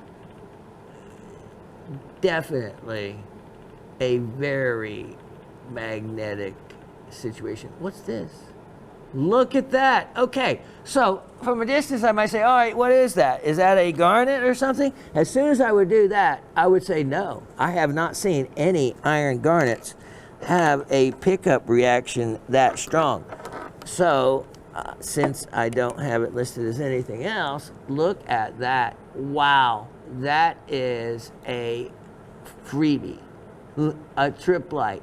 That is a facet grade triplite that it looks like I am including in this deal.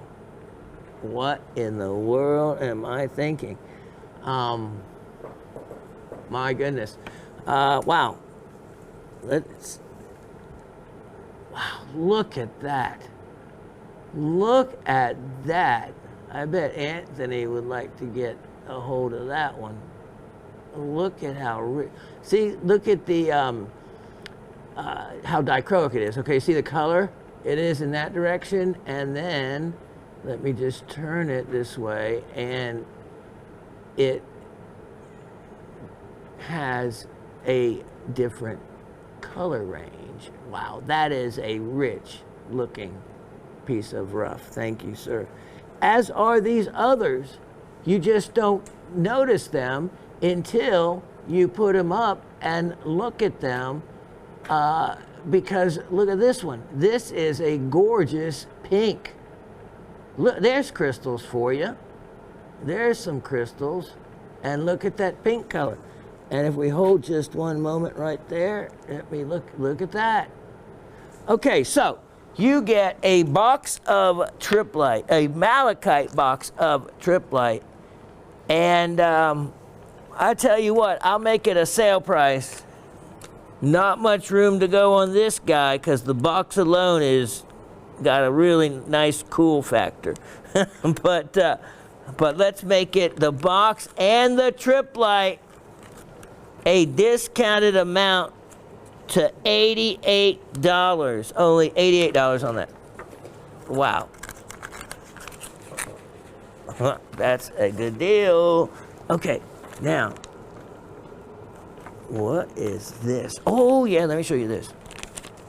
This would be, okay, if you're in the kind of the miniatures, I think this is one of the real attractive specimens that I've had in kind of a thumbnail or miniature selection. 1129323. And again, this is another one that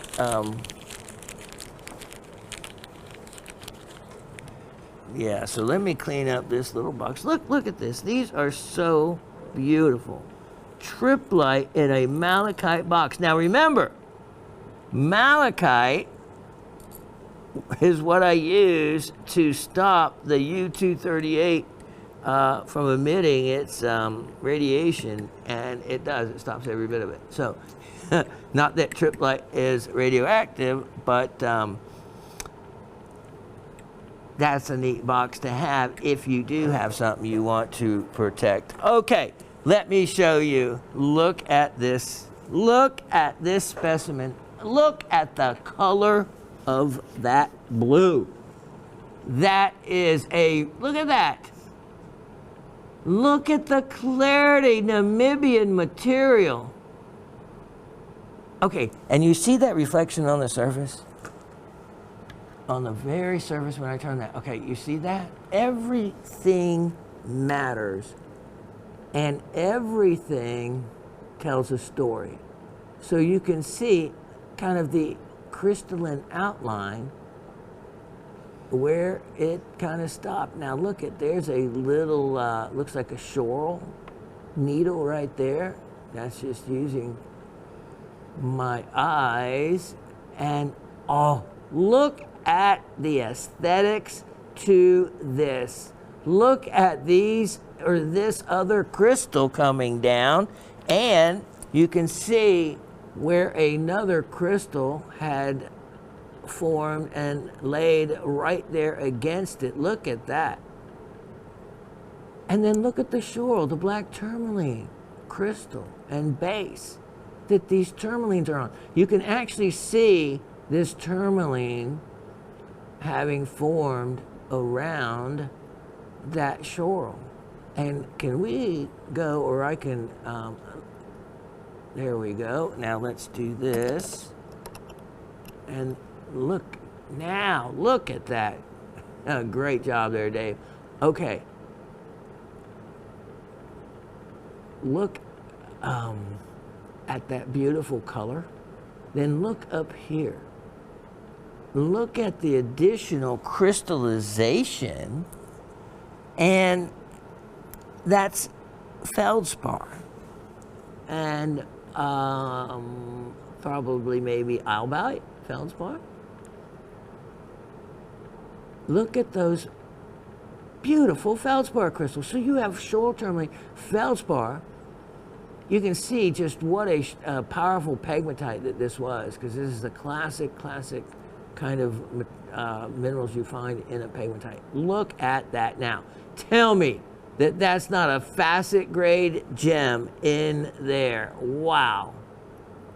Wow. Look at the beautiful irises even.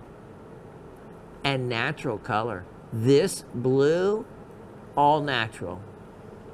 That's what, to me, really matters.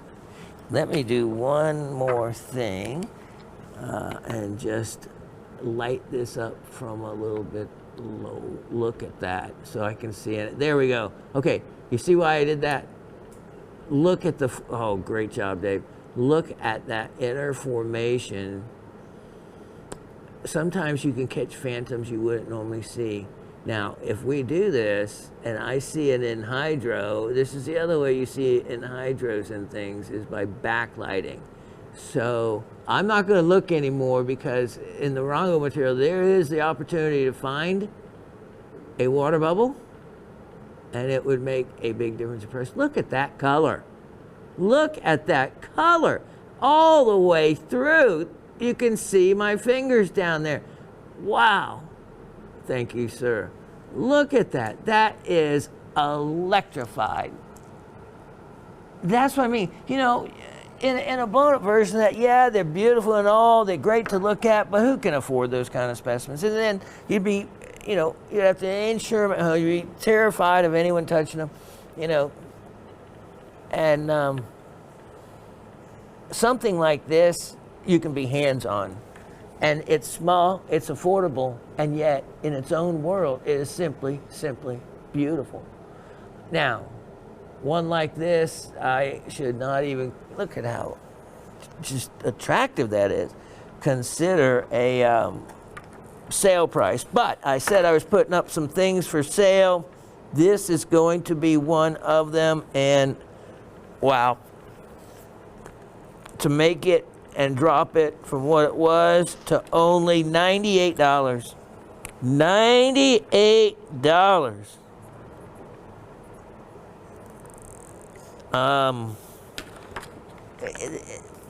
When I look at that and I think of just the value of the aquamarine, it would cut natural color in and size, well, that would certainly cover any your $98 investment. Okay, guess what? If you have not gotten your Japanese rainbow garnet yet, I am doing a sale on a few of the ones, and either add to your collection or get one now. Item number 112-8023. Japanese rainbow iridescent garnet. It is, by everyone's account, the finest, most beautiful androdite garnet there is, that has those incredible iridescent colors. Look at the first one. Take a look at this. And look at all the different angles that you can see with these, and look at that. I mean, it's sometimes just the littlest angle can produce some of the most, look at the green, most amazing color just by tilting it a little bit more in one, look at that, see that? One direction or so. We looked at the back just a moment ago, didn't see anything like that. Not the case. Look, and then all you have to do is boom. Boom, look at that, colors in that. And so on. And again, just like when you think that, oh, well, that doesn't have any color. Well, you didn't turn it at an angle. Look at the green and golden in that. Look at the blue and purple. Again, just all right. 7 carats. Go. You know, this is one of those things. Go to the internet. Go try to find them on the internet, and then you will be scrambling back to try and hope that these are available, because you probably can't even find one, and if you do, it won't be 7 carats. All right, here we go. This one, I can't even believe I'm doing these at any sale price. marking this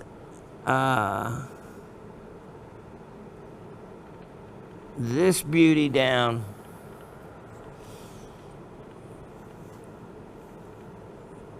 To hold on 1 second there. I just want to make sure. 7923.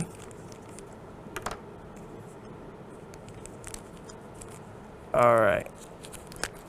Price on this guy, make it only $54. $54 on that. Wow. Wow, indeed. Now, let's take a look at item number 11. Let's see, 1116923. 1116923. Let's look at this guy. I like the shape to this one. Let's see what kind of, oh, look at that. So that's the back where it would have been attached to the matrix or to the wall. Look at those rich golden, brassy colors. This was a unusual vein found outside a magnetite mine. Look at those golden colors right there. And it was in 2005, and like 2004. It was open for a very short period of time. The garnet rush was more than the town, statesmen, so to speak. In other words, the town elders could take, and they outlawed it quickly, stopping the gold rush and even imprisoning some of the rock hounds trying to get to this material. Price on this one, how you would you like this? $48. That is a 50% discount. 50% discount on that one. Clock is ticking down.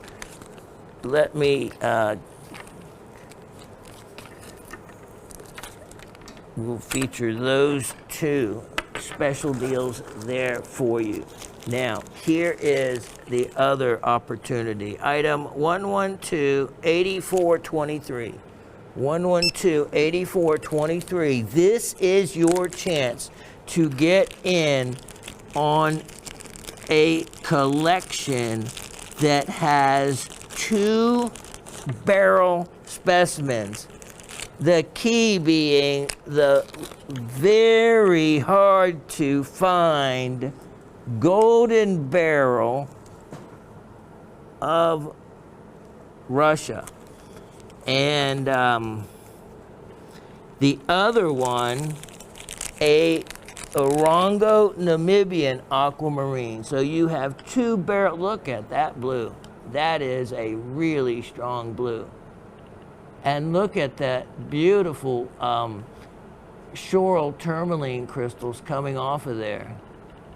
What a, look at that natural color. That blue extends to such a rich color, it would easily be into a Santa Maria range. And then look at the cap, the other color at the top, with a nice little kind of clear area there. This is a lot of irises there.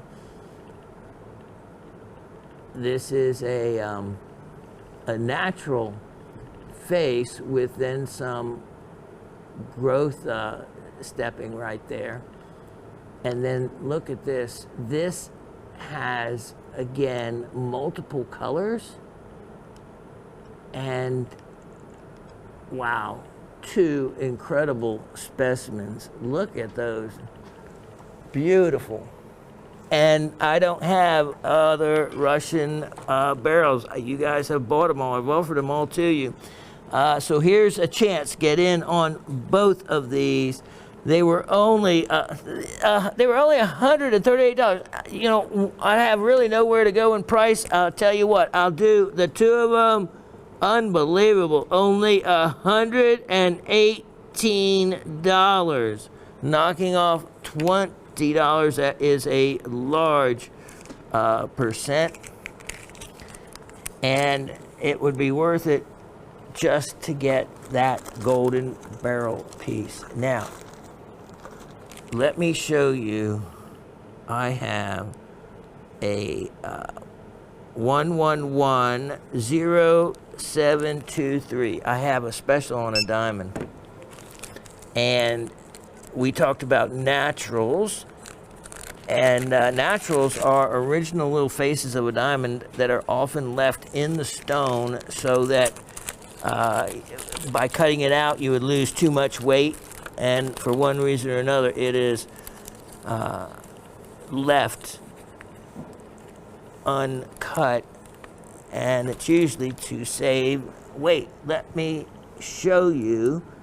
Look at this diamond. Now, we went over this before again about using a very white piece of paper, and you can see just how true white this piece of paper is compared to other what you might think is white. All right, so let me get my shadow out of here, and then look at that. Look at that diamond. So you look at it through the side of the diamond because the brilliance can often mask what the actual color is. So by looking at it through the side, you get to see any true tint of color. So we have that. You can see there's very little tint of color in a GH kind of color range. And then 20 points, so it's 1/5 of a carat. You have a clarity of SI1, so it's nothing that you're going to even see to the naked eye. And then there's a little natural in the stone as well. So 1/5 of a carat diamond. This makes a great single stud earring for men or women. This has a spectacular cut, and you can see that by, look at the brilliance in that. My. You see how you don't see any tints of color when looking at it straight above, and why you look at it through the side against white. Wow, look at that.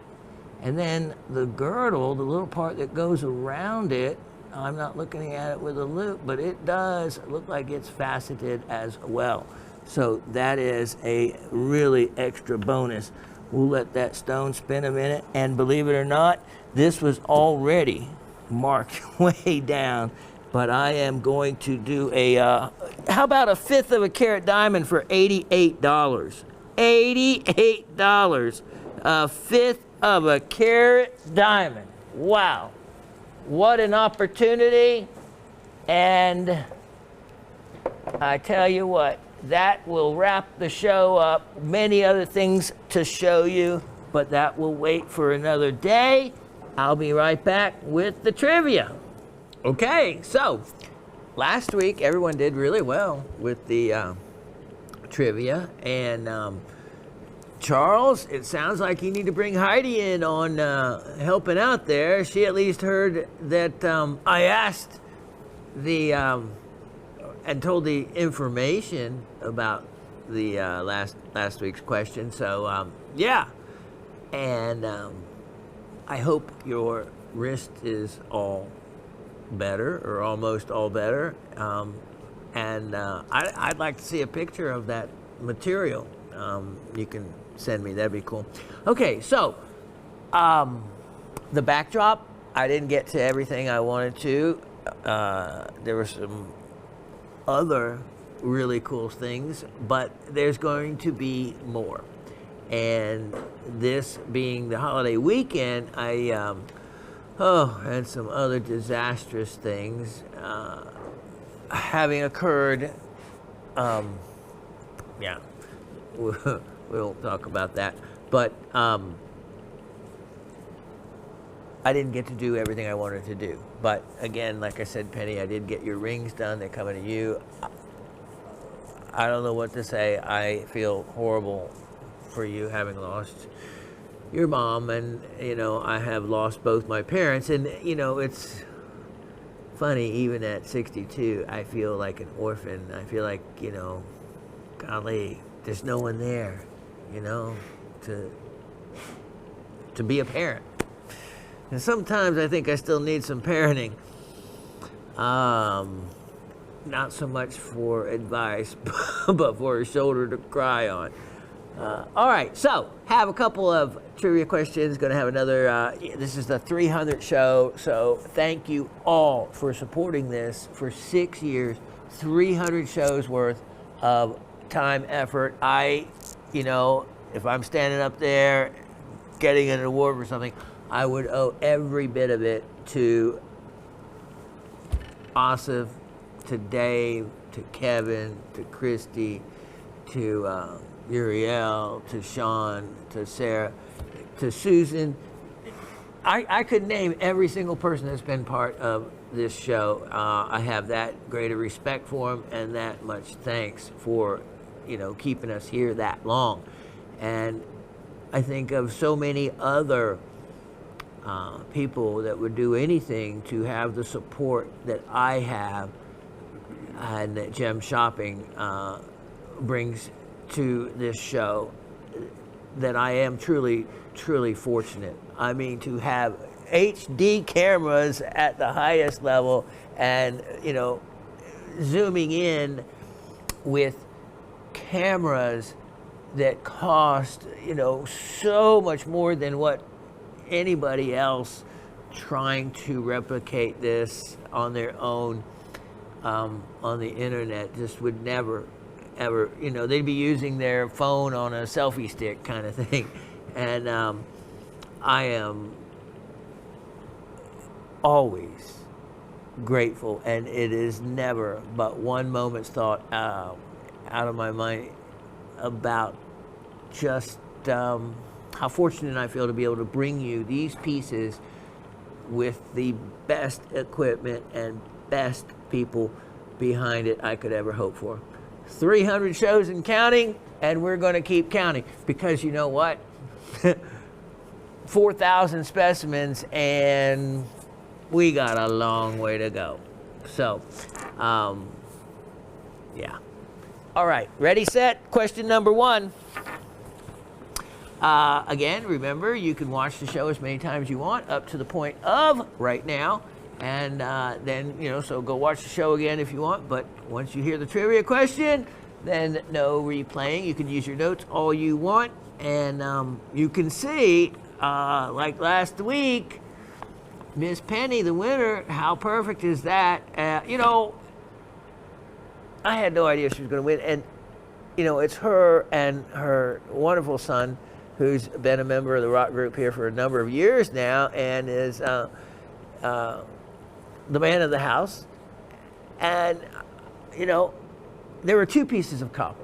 I could have just put 1, I could have put 3, probably would have liked 3, but, you know, 2, 1 for each. She doesn't have to share, she can have her own, and Mahali, because it's copper, and you can see it as copper, it's something, especially for a child, it's tangible. It's like taking a piece of pyrite into class.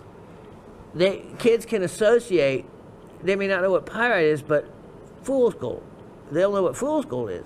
So native copper, that's not that far in the world of things from the Upper Peninsula of Michigan, where it was originally from. And there is all kinds of, you could say conspiracy theories, but there's more historical theories that those copper deposits were known dating way before, quote, Christopher Columbus ever discovered America. It was discovered through the St. Lawrence Seaway and by the Vikings and the Scandinavians long before, you know, the Spanish or Portuguese arrived in the New World. Copper was not able to be, was not natively found anywhere else. And like a meteor. A meteor, and then meteorite, once it hits the Earth, a meteorite is the only native iron on the planet is due to a meteor. The formation of the Earth was because a lot of meteors came together and kept crashing into a ball, kind of like a snowball, making it bigger and bigger until the compression and the Earth got big enough to spin, creating, you know, how you spin something, it becomes round. The pressure and heat gave us a molten core. The molten core gave us a magnetic north and south pole. You know, one step to another. But to this day, the only native iron is from a meteor. Other than that, iron was only available by ore, by smelting ore, whether it be hematite or whatever, it's derived from ore. So to find a meteor and to find that material, it was quite rare, quite unique. Just as in native copper, same thing. Copper, later, very difficult to smelt until they could figure it out.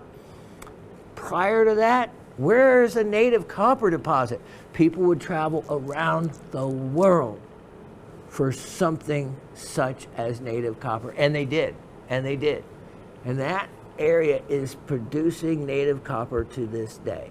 So meteoric iron is what they call meteorites, and it is still the only, just like native gold, native silver, native copper, now native iron. Remember that? Maybe on a test. Okay, so question 1. Many mineral names give information about its properties. What does Pyromorphite tell you about itself? So I'll repeat that.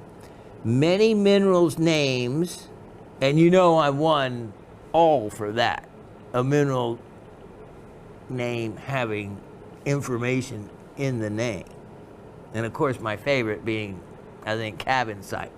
Because the entire name, Ca for calcium, Va for vanadium, Si for silicon, the entire name says what it's made up of. Doesn't get any better than that.